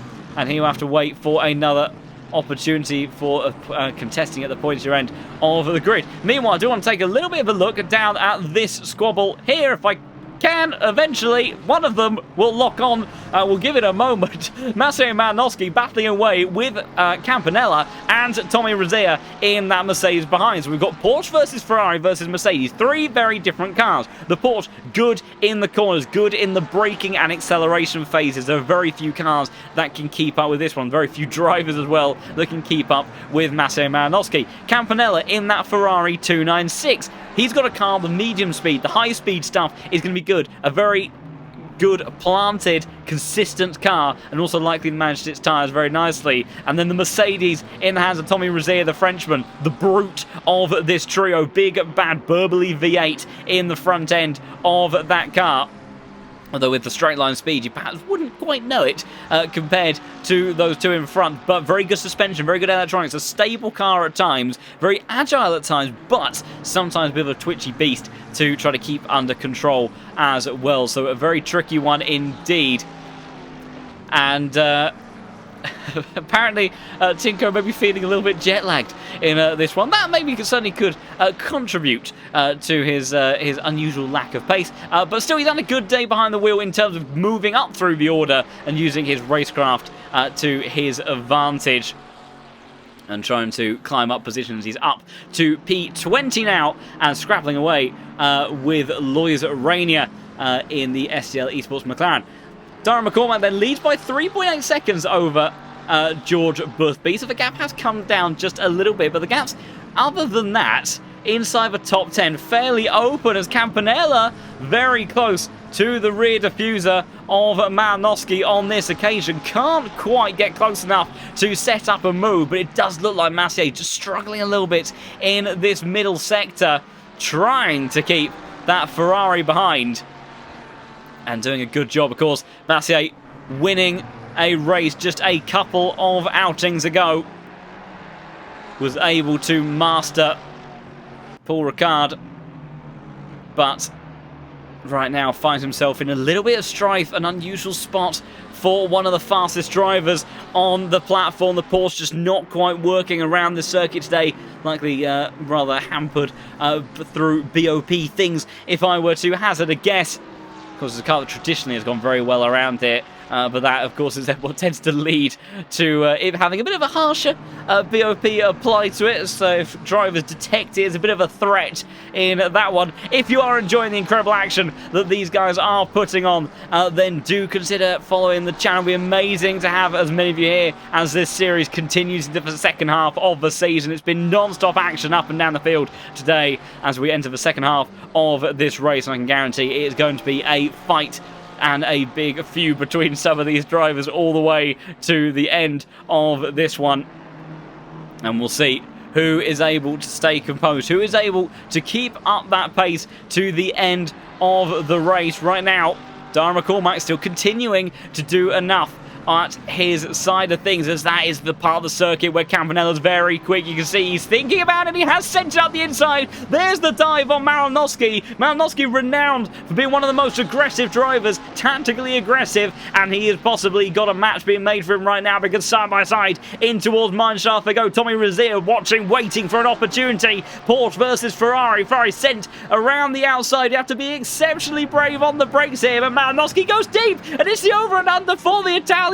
And surely with the inside line into Cheetah Curve, he gets the job done, does he? A little bit of door-to-door banging, and Rozier's involved in this one now as well. Massier may be losing 2 positions in just as many corners. Rozier around the outside in the Mercedes, and the drag race, the Porsche just a little bit weaker, and now a Genesis Esports sandwich as one of the other Ferraris getting involved in this one as well. Massier, I'm not sure he's let go of this one just yet. In towards turn 2 they go. Does the Porsche send it up the inside? Yes, he does, from a very far distance away. And on the other side of the camera, through turn 2 they go, still side by side. The Ferrari escaping up ahead. Porsche versus Mercedes, incredible side by side stuff in towards barbecue corner, and Massier fights his way back through, and now he's got not one but 2 Genesis Esports cars contesting on home soil, battling away, but maybe battling with each other in just a moment, and that may give the breathing space that Malinowski right now seems to so desperately need, because he does seem to be struggling just a little bit compared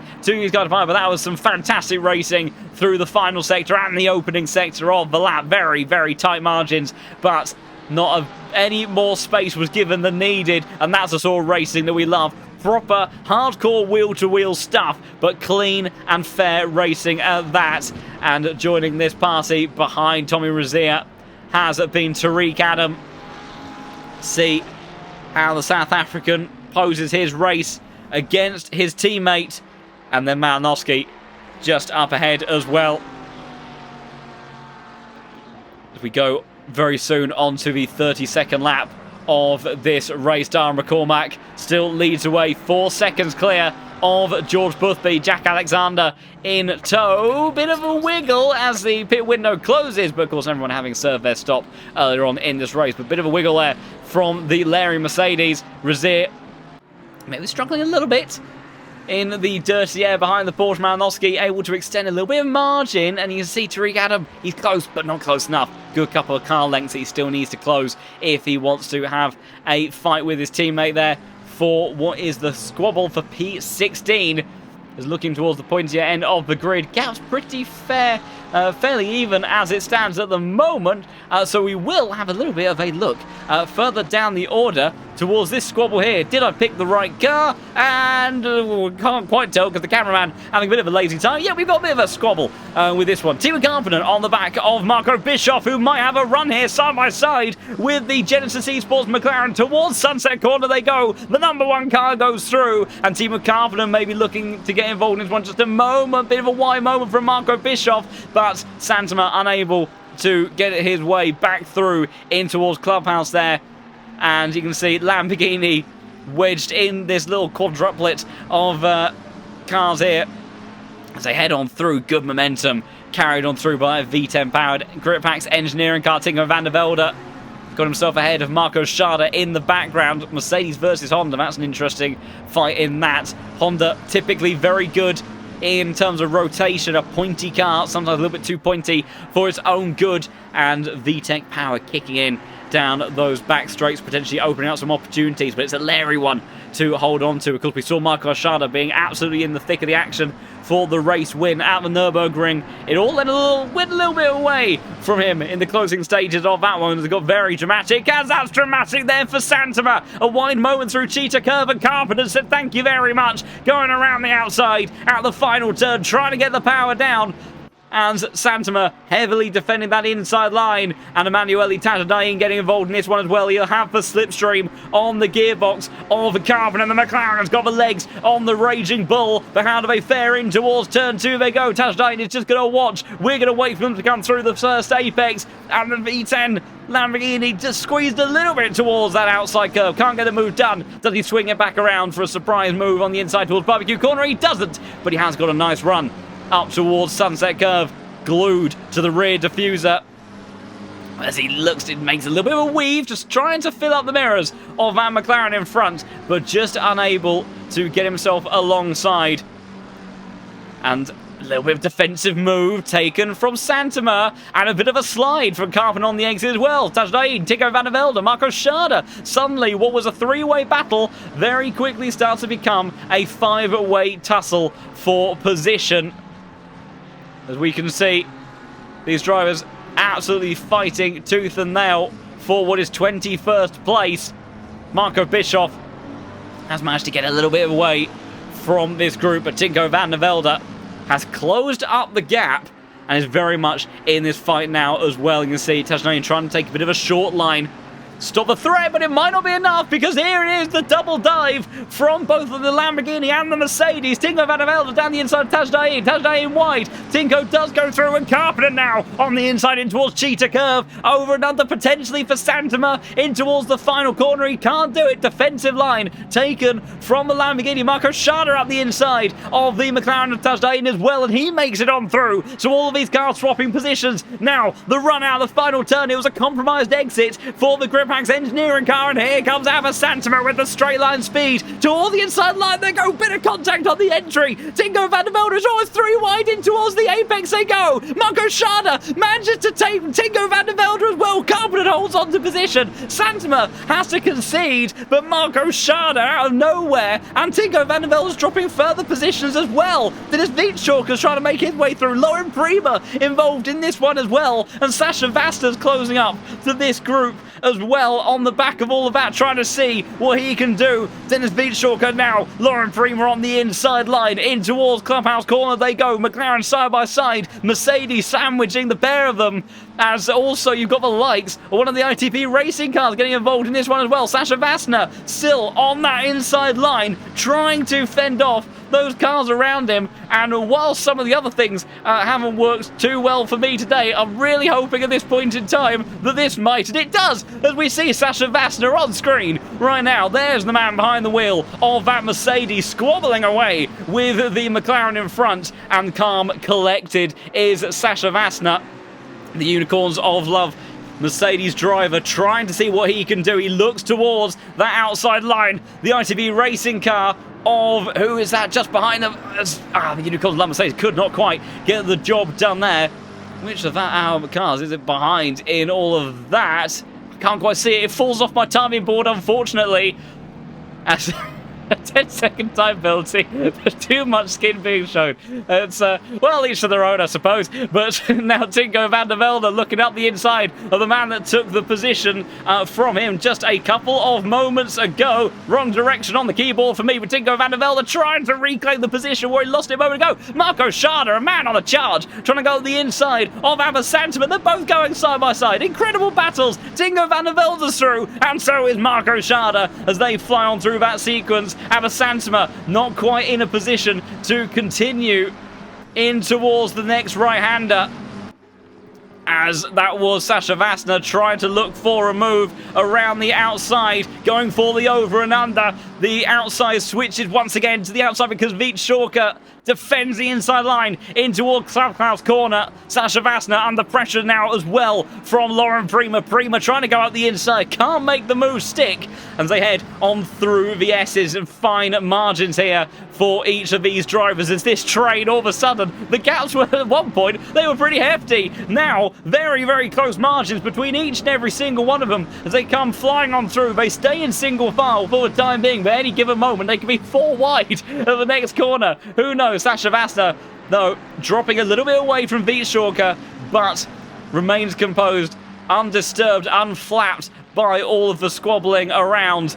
And he fades off into the distance, but he is still very much there on our screens in the thick of the action. Battles at the front of the field, 4.5 seconds between McCormack and George Boothby. So the Mercedes driver has been able to continue to extend that margin at the front of the field, and the rest of those gaps, I have to say, one of them certainly has come down quite a bit. We're going to have to go for a little bit of a jump show here as Tinko van der Velde once again looking up the inside, trying to regain some of those positions he lost a moment ago, and then Williams Esports Mercedes launches it from downtown side by side once again in towards turn 5, barely a hair's width between them, but Tinko van der Velde gets the move done. He might not be feeling at his best today, but he is still one of the best racers in the world of ACC. He knows how to win these races, and Santiman is not letting him get away with it too much and too easily, because in towards turn 6 they go. He tries to put the Mercedes offline. Can the Williams Esports car keep it covered into Clubhouse corner? He does, and surely with that, the pace advantage he's shown over the last couple of laps,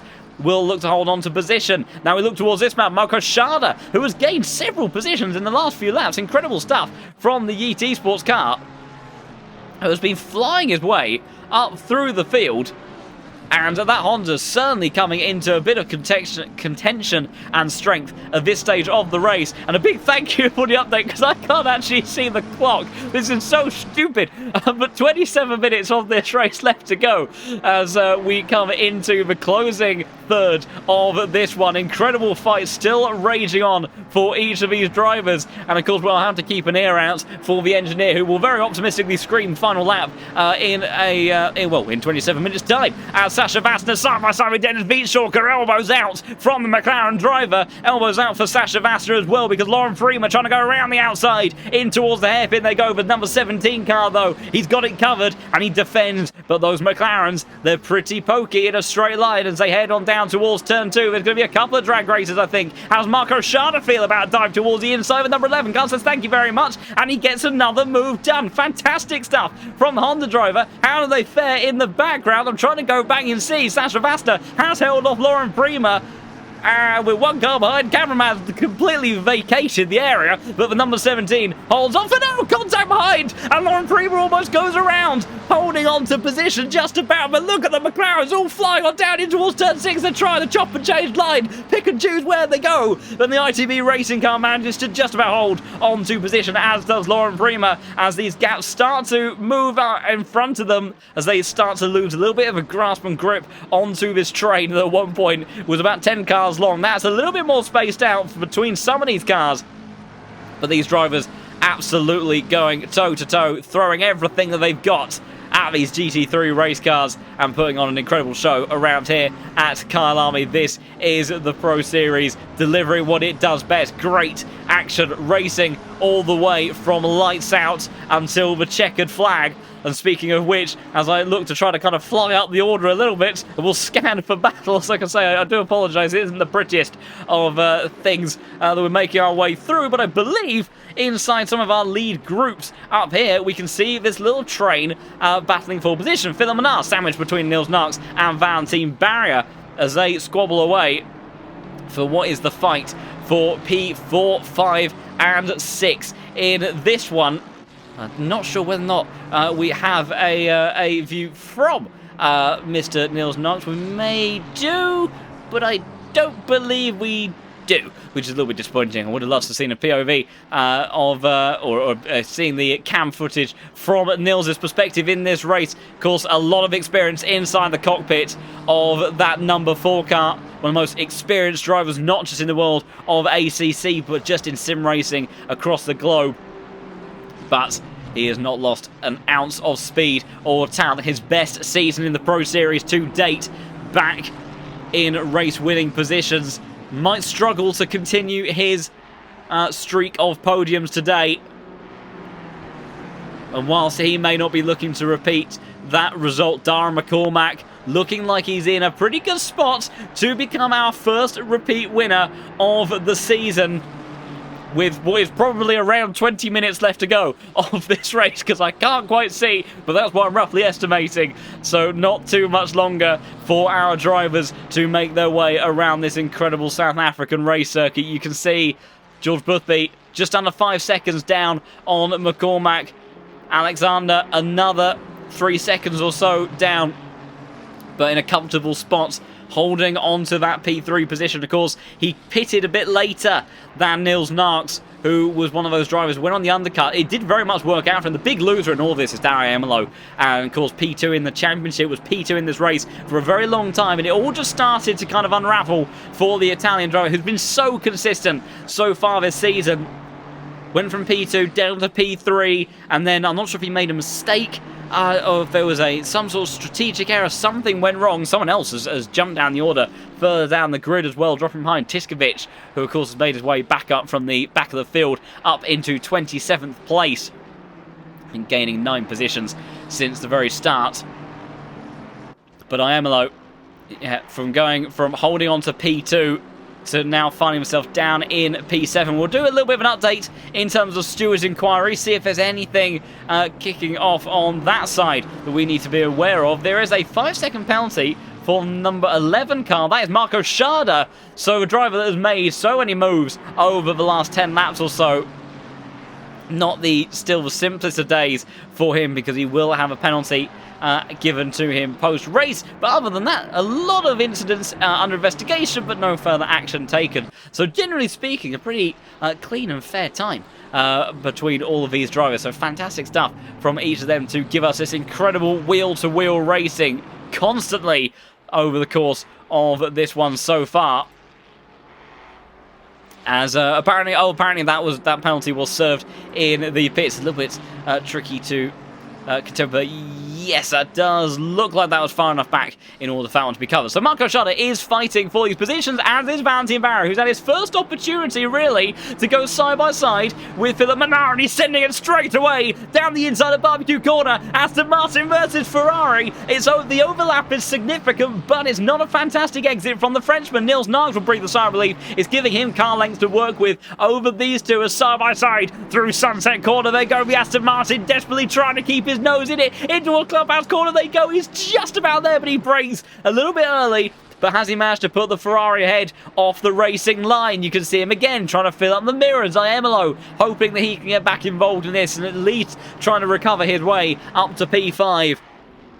But the number 19 car of Philip Manart managing to hold position, managing to keep the Aston of Van Team behind. And Iemolo closing the gap, but not quite there in order to be able to scrap for position. We'll keep an eye on that one. Also want to go back to the fight further down the order. Apologies for the slideshow, because here we go as Tinko van der Velde has gotten the move done on Teemu Carpenter. I can only imagine that was done in towards turn 1, so I think unfortunately we are not going to be able to see a replay of that one. But the number 3 man in the server still not having the greatest of days for his standards, but of course that's just partly because he has set the benchmark so high in recent months in the world of ACC. Such a fast young man that finds himself putting on an overtaking show for us further down the order, and Teemu Carpenter in the Grip Packs engineering car unable to stick with the Williams Esports Mercedes. I imagine, of course, has had a very different day in the office compared to his teammate Dáire McCormack, who has led since the start of this race. As cameraman, he really likes that spot, doesn't he? It's turn 2. There's nothing more interesting going on as far as that guy is concerned. But we keep up with the action here. The number 10 squabbling away on our screens. Who is that? The order that is Kolosov.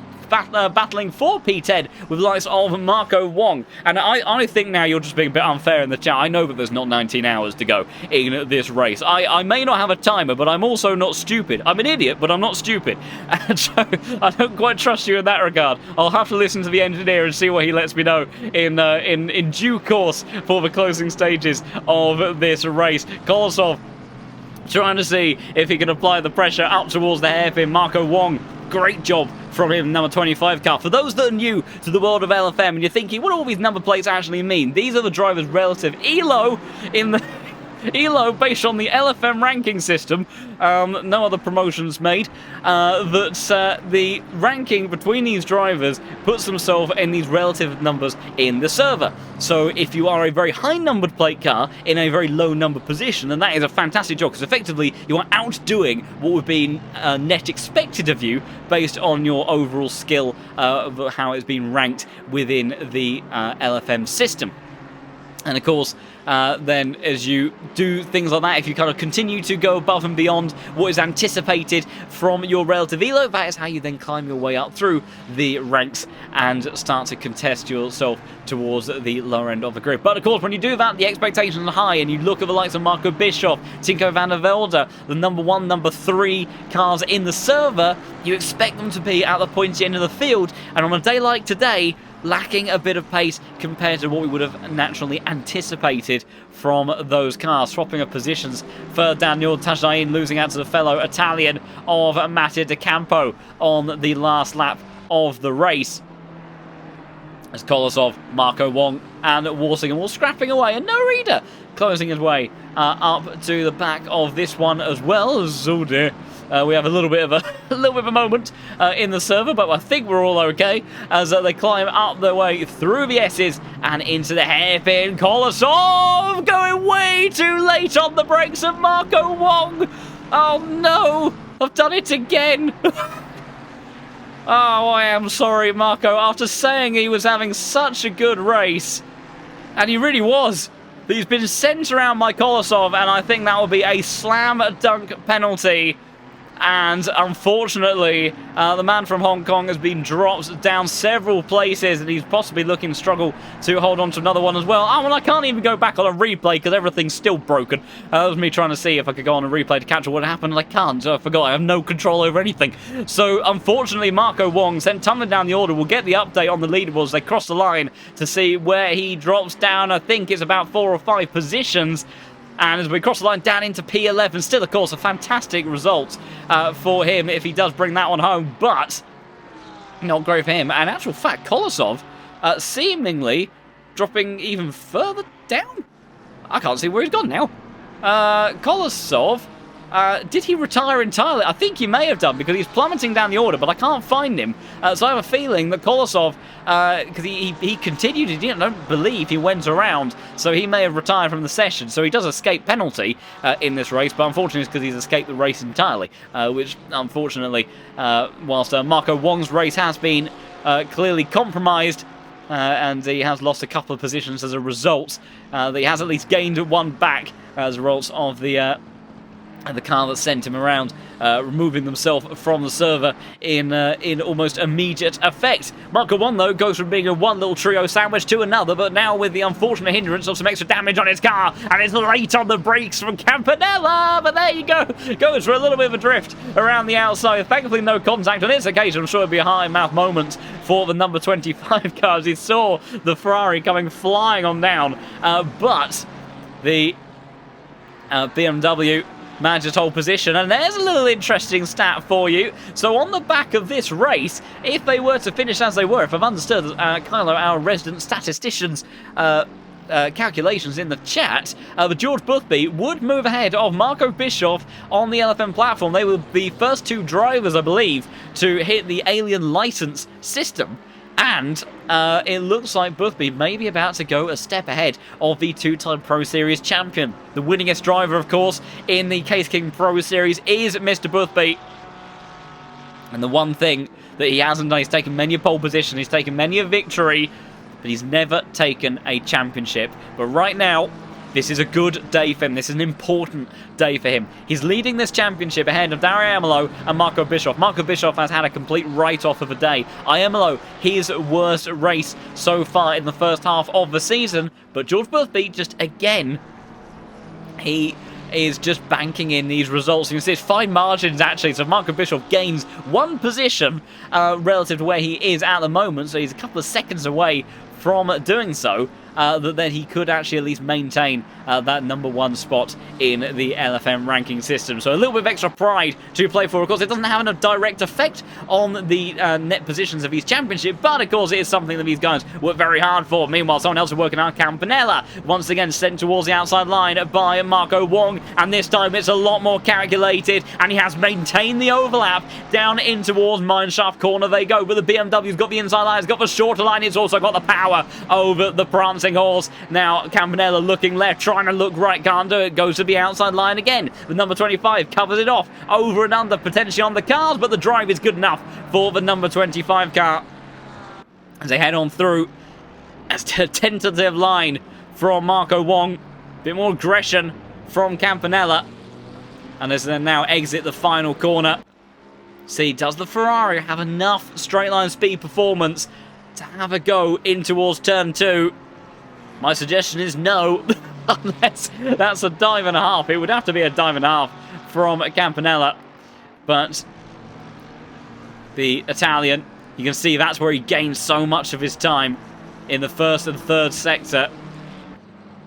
Excuse me, the final sector and the middle part of the lap. First sector, the legs on the BMW. That's what is protecting Marco Wong as it stands. Well, of course, has had a bit of a tricky time over the last few laps, but for the time being, he is holding on to position. We've got some other squabbles taking place further down the grid. We will, of course, keep an eye on these groups. Jardier under pressure from Lois Rainier in number 16 car. See Marco Bischoff, Marco Schade, Tinker van der Velde, not too far away either. Here we go, Sasha Vasta back in the thick of it as well. Elbows out alongside, I do believe this is Ava Santama, as they fly on down, battling for 23rd place. A Unicorns of Love Mercedes car trying to find each and every opportunity to make his way past, but not much is being given the way of the number 17 car. And I believe Valentine, he started, I think, around P8, P9 in this race, if memory serves. He's got himself up into a top 5. It's a great result. Once again, I think it's a similar result earlier on in the season. The Aston Martin delivering good pace. Oh, in actual fact, what has happened there? Something has happened to Niels Niox. I can't move because the cameras don't do anything. As we fly on up the order, Niels Niox has dropped a couple of positions there, and Valentine Barrier and Philip Menard have both made their way through. I would love to show you a replay, but I can't, and I could only imagine that either something has happened that has allowed that overtake to take place, or has it been a mistake through Cheetah Curve? I outbraked himself in towards turn 1. Disaster there for the German, who again was looking to bank in important points. And whilst P6, by no stretch of the imagination, that is not a poor result, especially in a field of drivers that is this quick.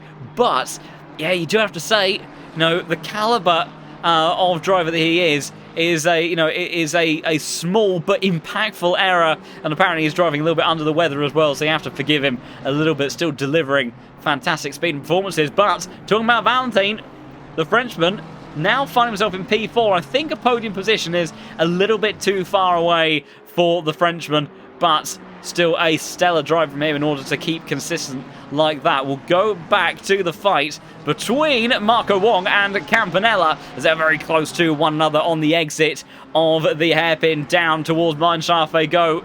Ferraris trying to close the gap, but the BMW is just a little bit too strong down the hill, but it's a big defensive manoeuvre from Marco Wong. How much momentum can the Ferrari carry? The answer is not enough, and Maciej Malinowski coming under pressure as well from the two Genesis Esports cars. In the background, big slide from Campanella. He thought about a move towards the inside, thinks better off it. A little bit of a deep line on the entry from the BMW, but I think surely he will have that covered. Campanella able to maintain the distance to the BMW on the run down towards turn 2, but isn't close enough in order to be able to do anything else. Nightbot as again. Its technology has just absolutely kicked off the ceiling, hasn't it? Nothing's working. Everything's breaking. It's trying to remove everybody from the chat. All of you wonderful, beloved people that have tuned in for this crazy, crazy race. 10 minutes left on the clock. Hopefully, we'll still be here. You'll still be here by the time we get to the end of this one. And that these guys will continue to put on this exceptional racing that they have done all evening so far. As we go down towards Clubhouse Corner again, and there's still Scrap Marco Wong, of course, driving a little bit wounded after that contact earlier on. And it's allowing Malinowski and these two Genesis Esports cars following behind of Adam and Razia to try to close those gaps. Campanella again, great momentum through the chicane, goes towards the outside line. This is the part of the circuit he's so quick at. The BMW just can't deal with the change of direction in the fast corners in the same way that this prancing horse can. But it's got enough burbly goodness and torque out of the hairpin, down the hill. Very defensive on the entry there from the BMW. I'm not sure he quite needed to do that, and that could leave him a bit more under threat because it is a big exit out of Crocodiles through Cheetah Curve. Got to be careful with track limits, because they can still play an effect. I don't think we've seen anyone particularly being a victim of that so far, but would hate to see anyone get a drive-through at this stage of the race. I can also tell you, Jack Alexander has been moving very, very quickly in the last few laps. He's brought the gap down to George Boothby, down to just about 2 seconds. So great stuff from him, but I think he may run out of time in order to apply the pressure enough to go for a move. And we will also take a look in just a moment to Marco Bischoff and I believe Marco Schade. So the two Marcos squabbling through turns 2 and 3. There's the number 1 car coming under increasing pressure from the number 11. It's one's ablaze. Marco's everywhere. One's everywhere in the server. But the Honda right now, who's been on a bit of a charge over the last few laps, has found a little bit of a spring in its step over the second half of this race.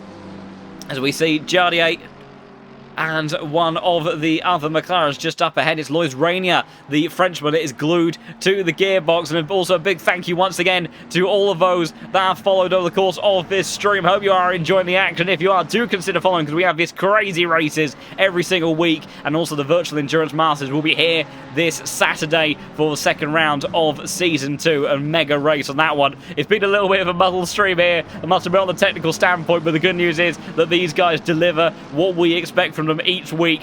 Carnage, chaos, drama, and amazing races that we get to enjoy, seeing some of the very best duke it out. Marco Bischoff seems to have got himself a little bit of breathing space for the time being. Lois Rainier applying a lot of pressure to Jardier. They get on through safely there. We look back towards some of these other fights. As you can see, the BMW has lost out, I think.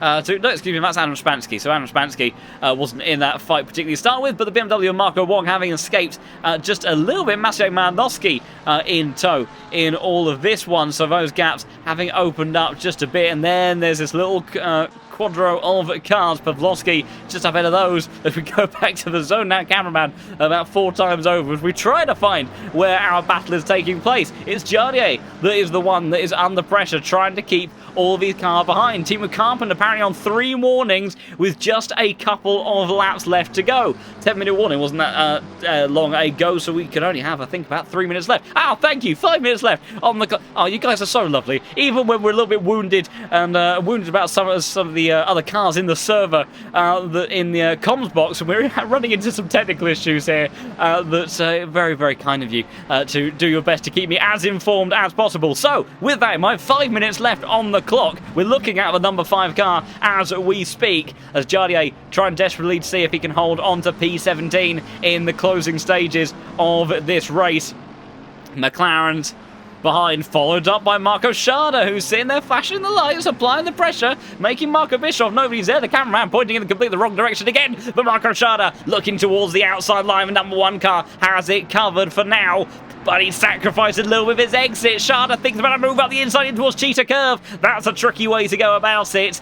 But what he has done is he has just compromised Bischoff enough to maybe lose a bit of the slipstream, lose a little bit of what might be protecting him from that number 11 Honda, who looked like he got a very smart and tidy exit out of the final corner. Tinko van der Velde, that big bad Mercedes, lurking more and more in the mirrors of this group. And Marco Schade looking racy, looking down the inside, and he is going to go for a dive. Late on the brakes from Bischoff as well, trying to protect the position. Camera chimes in eventually. And Bischoff for Sprout Esport McLaren has maybe just about done enough. Is the over and under? Is it a second lunge in towards turn 5? He thought about it, and it does put Marco Bischoff a little bit offline through Barbecue Curve, but it's enough from the 2-time champion in order to maintain the position, and they will stay as they were for the time being, but very close stuff. As once again, the gap between P2 and P3 coming down just a smidge. It's down to 1.5 seconds. Jack Alexander's done a great job at closing the gap. Of course, he did appear a bit later than George Boothby, but just hasn't quite got enough pace in order to close that gap down entirely and change things in the final stage of this race. It's also been very firmly kept at the 5.8 second mark between McCormack and Boothby, the Mercedes driver, looking to make himself the first repeat winner of season 13. A streak of different winners over the opening 5 rounds may be coming to an end, and looking to head towards the Irishman, who in the mid-stage of the season is looking in mighty fine form indeed. Barely over a second now between Boothby and Alexander. Tentative times, slightly scary times for the championship leader, who is trying his best to hold on to that position and extend his points lead in what would be a very good day. Iemelo down in P7, Narks down in P6, Bischoff all the way down the order in P19. A very disappointing day for the 2-time champion, as he still squabbles away. Malinowski, a 10-second time penalty for him in the closing stages. We will try to get a bit of a quick update with the stewards. We've got a 15-second time penalty for the number 38 car. I can't see who that is for, unfortunately, so I'm not sure about that. That could have been for... No, it wasn't for Kolsov. I'm not sure. A 5-second time penalty for the number 10 car, and I can't see who that goes to either. I think that was Kolosov in all of that, but of course he left the server. Warning from number 37, and then a 10-second time penalty for the number 18 car, and that is Malinowski that has that penalty. I wonder if there was something that felt a little bit wrong when I looked further down the order. Around that point, about around kind of Marco Wong, Tariq and Razia, I think maybe that was what I was sensing to be off. I wonder if that was where the incident took place. And the final lap has been initiated, and so has the attack from Marco Schade, trying to go around the outside. Oh, Marco Bischoff, oh my goodness, he spun on the exit. I don't think there was contact there, but Marco Schade goes around, almost takes Tinko van der Velde with him. I would look at a replay, but I can't. Meanwhile, we'll try to work out as I'm going the wrong way. So I'm doing exactly what Shard has done. I need to try to work out whereabouts our leader actually is as we work away slowly but surely towards the point of the grid. There we go. So Dáire McCormack coming in towards Sunset Corner. He's had barely any cameras on him over the course of the race, much like he did at Watkins Glen, but that is not to say that he has not had a stellar race indeed. We flick back down the order. Apologies for this, we could on PowerPoint mode our way on through, and Massier, I believe, may have just let one car through Campanella, because there was also the hazards being shown by the Italian, and either that's just sort of an overall distraction, or that was a bit of a thank you to the number 18 car, because you see, there we go, he has turned those off, and that did look like Massier may have lifted and given that position, so maybe that's roughly to do with what we saw take place earlier on in the race. Of course, he still has that penalty on board his car, but in the end, conceding position, Marco Wong still under pressure, but I do need to look towards this man.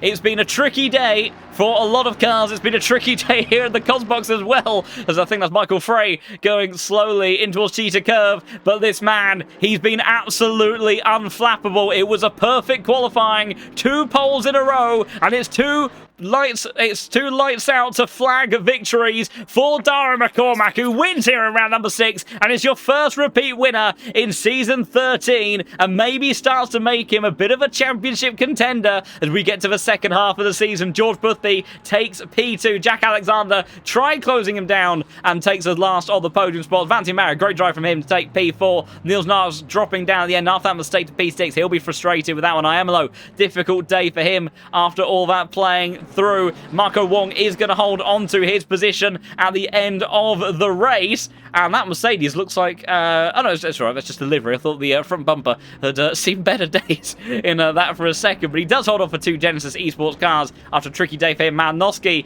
pulling over to the side of the road. Jardier holds off the McLarens that were charging behind, and Marco Bischoff, after his torrid day, continues to not have the best of time, but of course a long championship, plenty of opportunities still left to go. Oh, this camera is just stupid. Tells me not even unable to close accounts. Lauren Prima having tumbled down a little bit down the order in the end after such a great start in the early stages of this race. Not quite sure who our last cars out on circuit are, but more or less we have made our way to the end of the race. It hasn't been an ideal time in the comms box, it has to be said, but still fantastic action. And apparently Marco Bischoff, just about by the skin of his teeth, is going to hold on to his number 1 plate in the world of the LFM platform, and that is race over and done with. Hopefully we will talk to our drivers in just a minute, and fingers crossed we have a little bit more luck with that than we did on the rest of the technical side here in the commentary booth. We've had kind of success and failure in the past when trying to talk to Dáire. Fingers crossed that if he is joining us for an interview, that this is more on the successful time today, because it would be nice. It hasn't been the easiest of times, so hopefully we can end on a high with that one and speak to him very, very shortly. And we've also got Jack Alexander waiting for an interview as well. As, oh, brilliant, we actually have a full top 3. It's a very rare occurrence that we have a complete podium. Well, at least we can end on a high in that regard, unless I've spoken too soon and this is all going to break as well. But fingers crossed that we are okay until the end of this one. I think we'll go for something a little bit different on this occasion. I think we're going to go in reverse order of bringing these drivers on in, and we'll finish on a high with Dáire McCormack with his 2nd victory in a row. So we will bring in Jack Alexander, who was closing that gap down all the way to the end to try to see if he could snatch P2, but in the end George Boothby just a little bit out of reach, but still a fantastic drive from you, Jack. How are you feeling after that one? I'm feeling good. It's nice to get a podium. Absolutely. I mean, of course, I think the last time that we saw you were contending for race victory at Watkins Glen, if memory serves correctly. Nah, Watkins was Watkins had a good quali, but I'd get taken out in like that, so, you know, unlucky. Absolutely. We saw a lot of drivers struggling with this circuit today. It's a tricky one to be consistent at for 90 minutes straight, of course, with the likes of Cheetah Curve really putting on kind of a constant threat, a constant risk every time that you go through that turn. How was it inside the cockpit of your Ferrari? Was it consistent and stable to drive, or was it a little bit leery at times to keep that one together? The car was honestly pretty easy to drive, you know, like the Ferrari struggles between like the 20 to 30 minute mark of the stint, but other than that, it's a really stable race car, you know. But it was a really fun race. Like stint one was really interesting, you know. It was, you know, it's like one moment, you know, like I felt like I could have been fighting for P2. Next moment, it felt like I might have dropped back to P7. You know, it was a really fun race. I really enjoyed it, to be honest. It was good.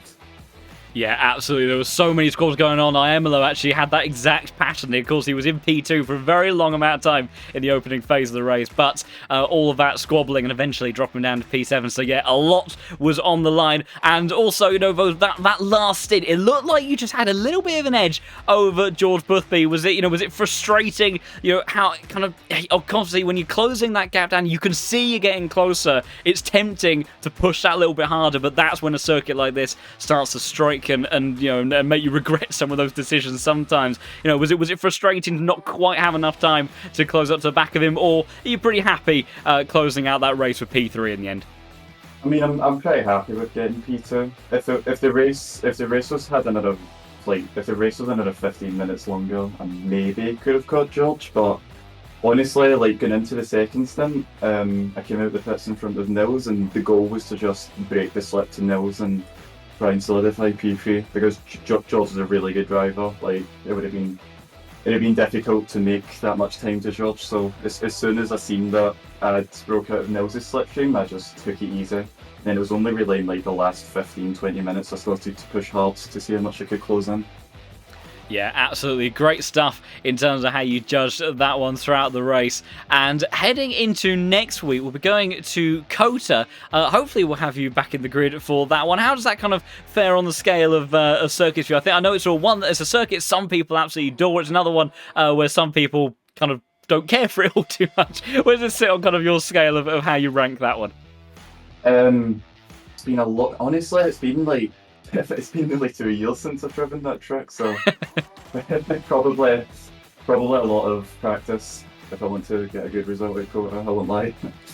Sure, absolutely. It combines a lot of interesting features, and I imagine that, you know, because it's such a dynamic circuit, and, you know, it has some very long straights, it has a lot of, you know, medium high-speed corners as well, some slow speeds, but it kind of lends itself to different cars in different places. It'll be a very interesting one to see how each of those cars gets on there. But big congratulations to you once again, Jack, on that P3 today. A lot of battles they had to work hard for there to close out that podium position, and look forward to seeing you in the 7th round next week at COTA. Yeah, I'll see you there. Thanks a lot, Jack. Take care.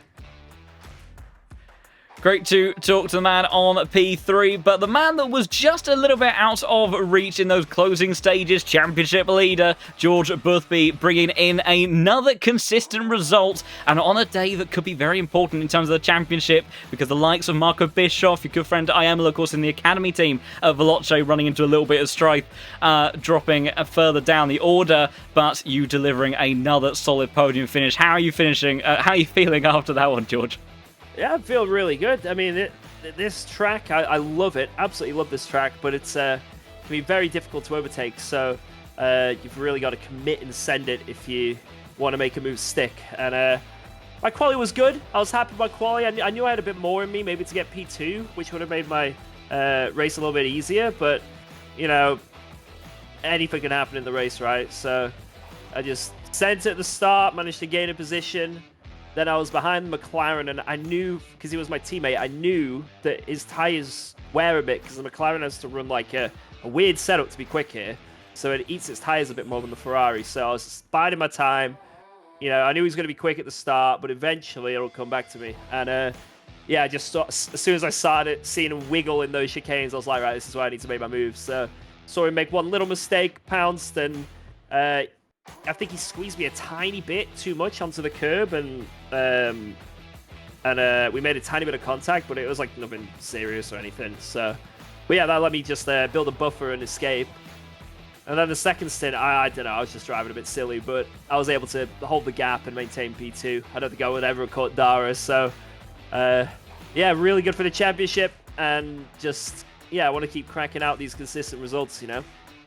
Yeah, absolutely, because consistency, as we all know, is key at closing out championships, especially when the margins are so tight in a field like this. Banking in these results, especially in the early phase of the season. Of course, your teammate Luke Whitehead, his opening 10 races were fantastic, and then the final 2 rounds were complete disasters by comparison. And it was getting those results in early in that championship that meant he was still in a position to close out the title. So it's absolutely very, very critical in terms of importance in all of that one. But a very well judged race from you, from lights out to the flag there, and a fantastic finish there. Heading to Kota next week, we're just talking to Jack Alexander, of course, another Ferrari driver who's keeping you honest in the closing stages of that second stint, and it's a circuit that he hasn't visited apparently in a couple of years, so he's looking at kind of dialing in quite a bit of practice for this one. But we know it's a circuit where it lends different parts of the track lend itself to kind of each car. There are some slow speed sections, some medium high speed stuff. There's a big long old straight down the back as well, so top speed is still very important. Any ideas or thoughts as how you think this 296 may behave at that circuit? I'm sort of in the same position as Jack, to be honest. I've never driven the car there. It's probably my least driven track in the game, to be honest. So, I'll have to put in a bit of practice and see how it stacks up. I'm going to assume it's going to be very difficult to overtake again. That's just like one of the things of the Ferrari. It's very quick. It's got good tyre wear, but it doesn't really have that straight line speed or acceleration to do anything. So, it's going to be all about quali, really. And, hopefully I can get up to speed. And, like I say, worst comes to worst, because I've been quite consistent, I take it as a drop round, But, I want to see if I can, pull something out, maybe get another podium. Yeah, absolutely. Yeah, it's always an interesting thing, because you kind of got, on the one hand, it's a case of, if it's a drop score for you, then it's it's not necessarily the worst thing. But equally, mindset wise, of the competitive side of drive, you want to go into every race feeling like that you could win and deliver the best result possible. So definitely one where there could all be things to play for. Who knows? Even maybe some weather could come into the mix of that one as well. So I have to wait and see with that. But big congratulations to you, George, on delivering another consistent result and extending your championship lead with the P2 finish today, and best of luck with Kota next week. Oh, thank you so much, guys. Shout out to all the people that were watching, and obviously in the Twitch chat as well. You guys are awesome. And yes, hopefully I can talk to you next week. We'll see what happens. Fantastic stuff. Yeah, great to hear from you, George, and I'm sure we'll talk again in one form or another very soon. Thank you. Bye-bye. Take care. Brilliant stuff there to talk to the man that finished in P2. But whilst those two Ferraris, they were closing in on one another and battling away, there was one man in the field that was absolutely unreachable for the entirety of that race. Dáire McCormack taking a second victory in just as many races and starting to maybe make himself a bit of a championship protagonist for this one in the second half of the season. A brilliant pole position followed up by a commanding race from you. Was it as easy as it looked from the outside, or was that a tricky one to get done? Cheers, John. It was, a little bit of a difficult one. It's, 90 minutes is quite taxing on your body. Sweat-wise and etc. It's pretty hot in the room, so it was a bit toasty. Yeah, a little bit toasty. But it was nice. It was nice and relaxed, to be honest. I just tried to keep the car out of trouble, away from warnings, which I didn't do too successfully. I had 3 at the end, so it was nice and tidy race. Just a couple of mistakes here and there, nothing serious. So wasn't bad.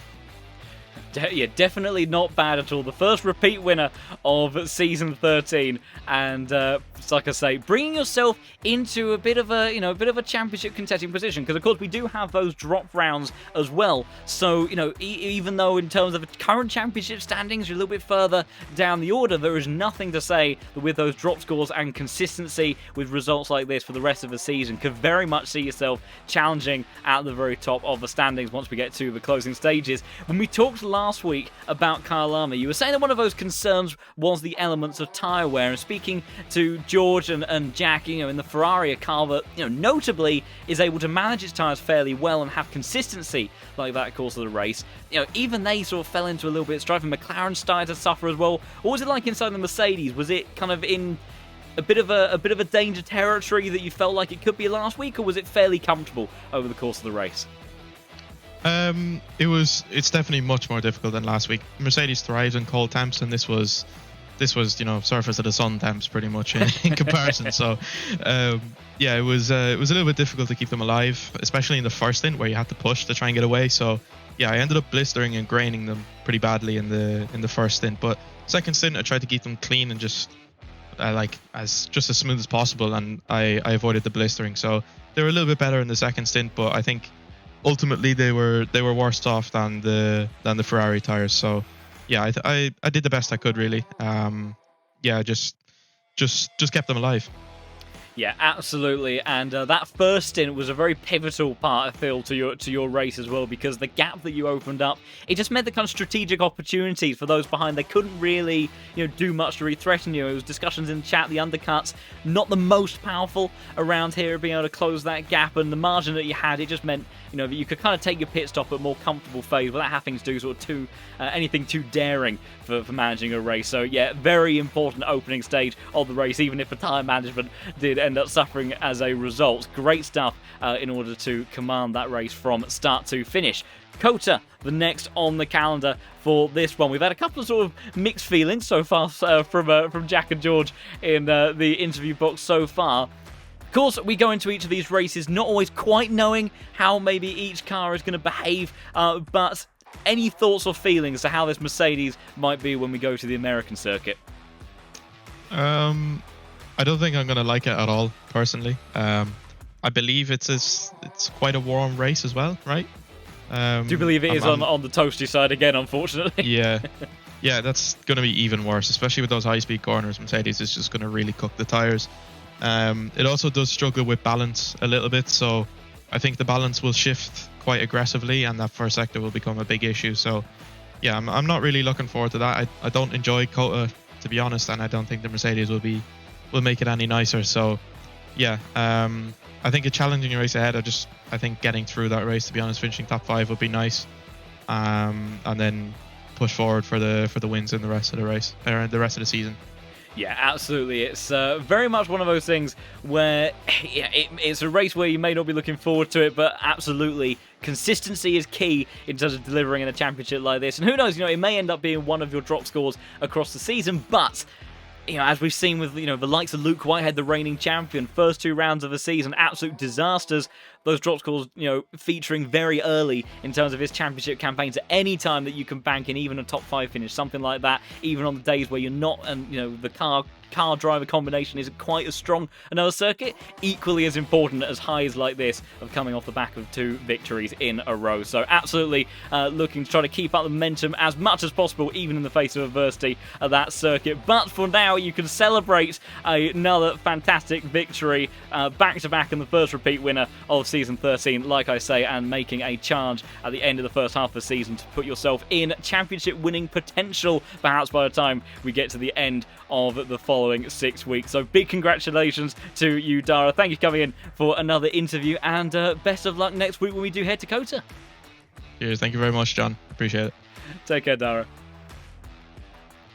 Great stuff there to talk to all of our podium in that one. An unusual nice thing that we don't often get to do, but speaking to all 3 drivers after what has been a long evening for them behind the wheel of their respective piece of machinery around this incredible South African circuit that gave us such drama, chaos and action from start to finish. But as we do look to close out this evening, that we have our race results here like so. So Dáire McCormack, there we go, takes victory by 6 seconds as Jack Alexander got within a second of George Boothby at the end, with Barrier, Menard, Niles, Iamalo, Walsingham, Ida, Spansky, Wong, Razier, Adam Campanella and Pavlovsky recovering his way up the order in the end to P15 for the ITB racing car. Jardier in P16 with Rainier, Bischoff, Van der Velde, Carpenter, Malnowski, Schade, Vasta, Santama, Proel, Tajdain, De Campo, Vietstalker, Morant and Prima, locking out the top 30. 16 positions gained for Tinko van der Velde, biggest mover on the grid. Next was Zasha Vasna gaining 11. And then Michael Frey, Bernardi, Tishkovic, your final runners of the race with Kolosov, Gazelle, Ognorodkov, Fisher and Sherratt retiring in the end at various stages of the race. So showing how difficult it has been around this circuit. Kyalami, we said it was going to be a tricky challenge for these drivers, and it absolutely was. And it was also a bit of a tricky challenge here in the comms box as well. I do want to say a special thank you on days like this, where things don't always quite go to plan at this level. It's so heartwarming, the amazing support that you guys have put together in the chat, helping me out, trying to keep me informed of everything that was going on whilst I was a little bit left hostage at times by vacant cameramen and other shenanigans in that one. So a big thank you and a big warm welcome to all of you that followed over the course of this stream, because if you did enjoy the racing that you saw this evening, then do consider following the channel, because the Case King Pro Series back again next week for COTA, and you can keep in tune with all of this action, as well as the Virtual Endurance Masters that has round 2, a postponed event, but round 2 taking place at this very same circuit for some endurance racing on Saturday, where we will have some exciting drama with some of the best teams on the planet going toe-to-toe for some incredible prizes. So much up for the grabs in that series. It's been a while since we have seen the Virtual Endurance Masters, about a month now, but they are looking to deliver some incredible racing once more, I have no doubt. And the Virtual Endurance Masters, the caliber of talent, very similar to what we see in the Pro Series. The margins are small, the racing is epic from start to finish, even when we are racing for hours on end. So definitely one to tune in for on that front. And like I say, if you have enjoyed the stream and all the racing action, you want to stay in tune with the action going forward, then do consider giving us a follow. And if you even want to be a little bit more generous and support those at the LFM team that make all of this possible, so many hard workers in the background running all the servers, to stewarding everything you see week in, week out, then you can also subscribe to the channel here on Twitch. And of course, that's be very much appreciated. But just having you kind of wonderful people in the chat is just enough for me, it must be said. So thank you so much for watching on that front. And if you've been sitting there thinking, watching is great and all, but I want to get behind the wheel myself and see how I can dabble amongst the very best on ACC, well, never fear, because you can head over to the lowfuelmotorsport.com website, get yourself a license, work your way up through the ranks, and you can get your hands on some fantastic prizes in the various series that we have on offer, whether it be the Pro Series, whether it be the daily racing, whether it be the endurance racing,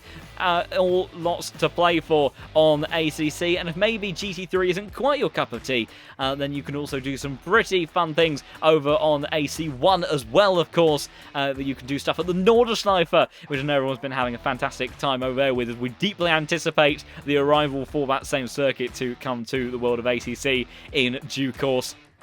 And also you can do stuff with touring cars. There's some MX-5s in there if you want some complete nutjob scenario racing about 18 wide in one corner. That's always a laugh. You can go from dead last to winning a race in that series in just a corner. It's certainly one that will keep you on your toes, even though the machinery that you're driving may be a bit on the slower side. It does not take away from the racing whatsoever. And if you fancy a little bit of deliberate off-roading rather than just driving into the trees that our cameramen were looking at earlier on in this race, you can also get involved in some of the WRC Club racing as well, and dabble it out on the stages on that one as well. Some fantastic rallying goodness to get involved in all of that. So much to stay in touch with and get involved with. And if you also just want to stay involved with all of the latest news of what the world of LFM has to offer, meet some new people, share all things sim racing, real racing, or just join a rather friendly bunch of people and talk everything day in, day out, you can also join the Discord server as well. It'd be lovely to have you in there as we grow this community more and more. Astonishing numbers as we head towards a mighty figure of, I believe it's on the way towards about 150,000 of you when I last looked. Almost 148,000 of you on the LFM platform. Absolutely incredible stuff. And growing every single day. So much to look forward to in the future, and so much to see over the course of the next week between Virtual Endurance Masters and, of course, when the Pro Series is back next week at COTA for the second half of Season 13. Dáire McCormack making his charge to being a championship protagonist, but still a lot of work to do to close down the likes of George Boothby extending his championship lead today. We'll have to see how it all takes place in a week's time. But for tonight then, thank you everybody so much for watching. But for now then, it's goodbye.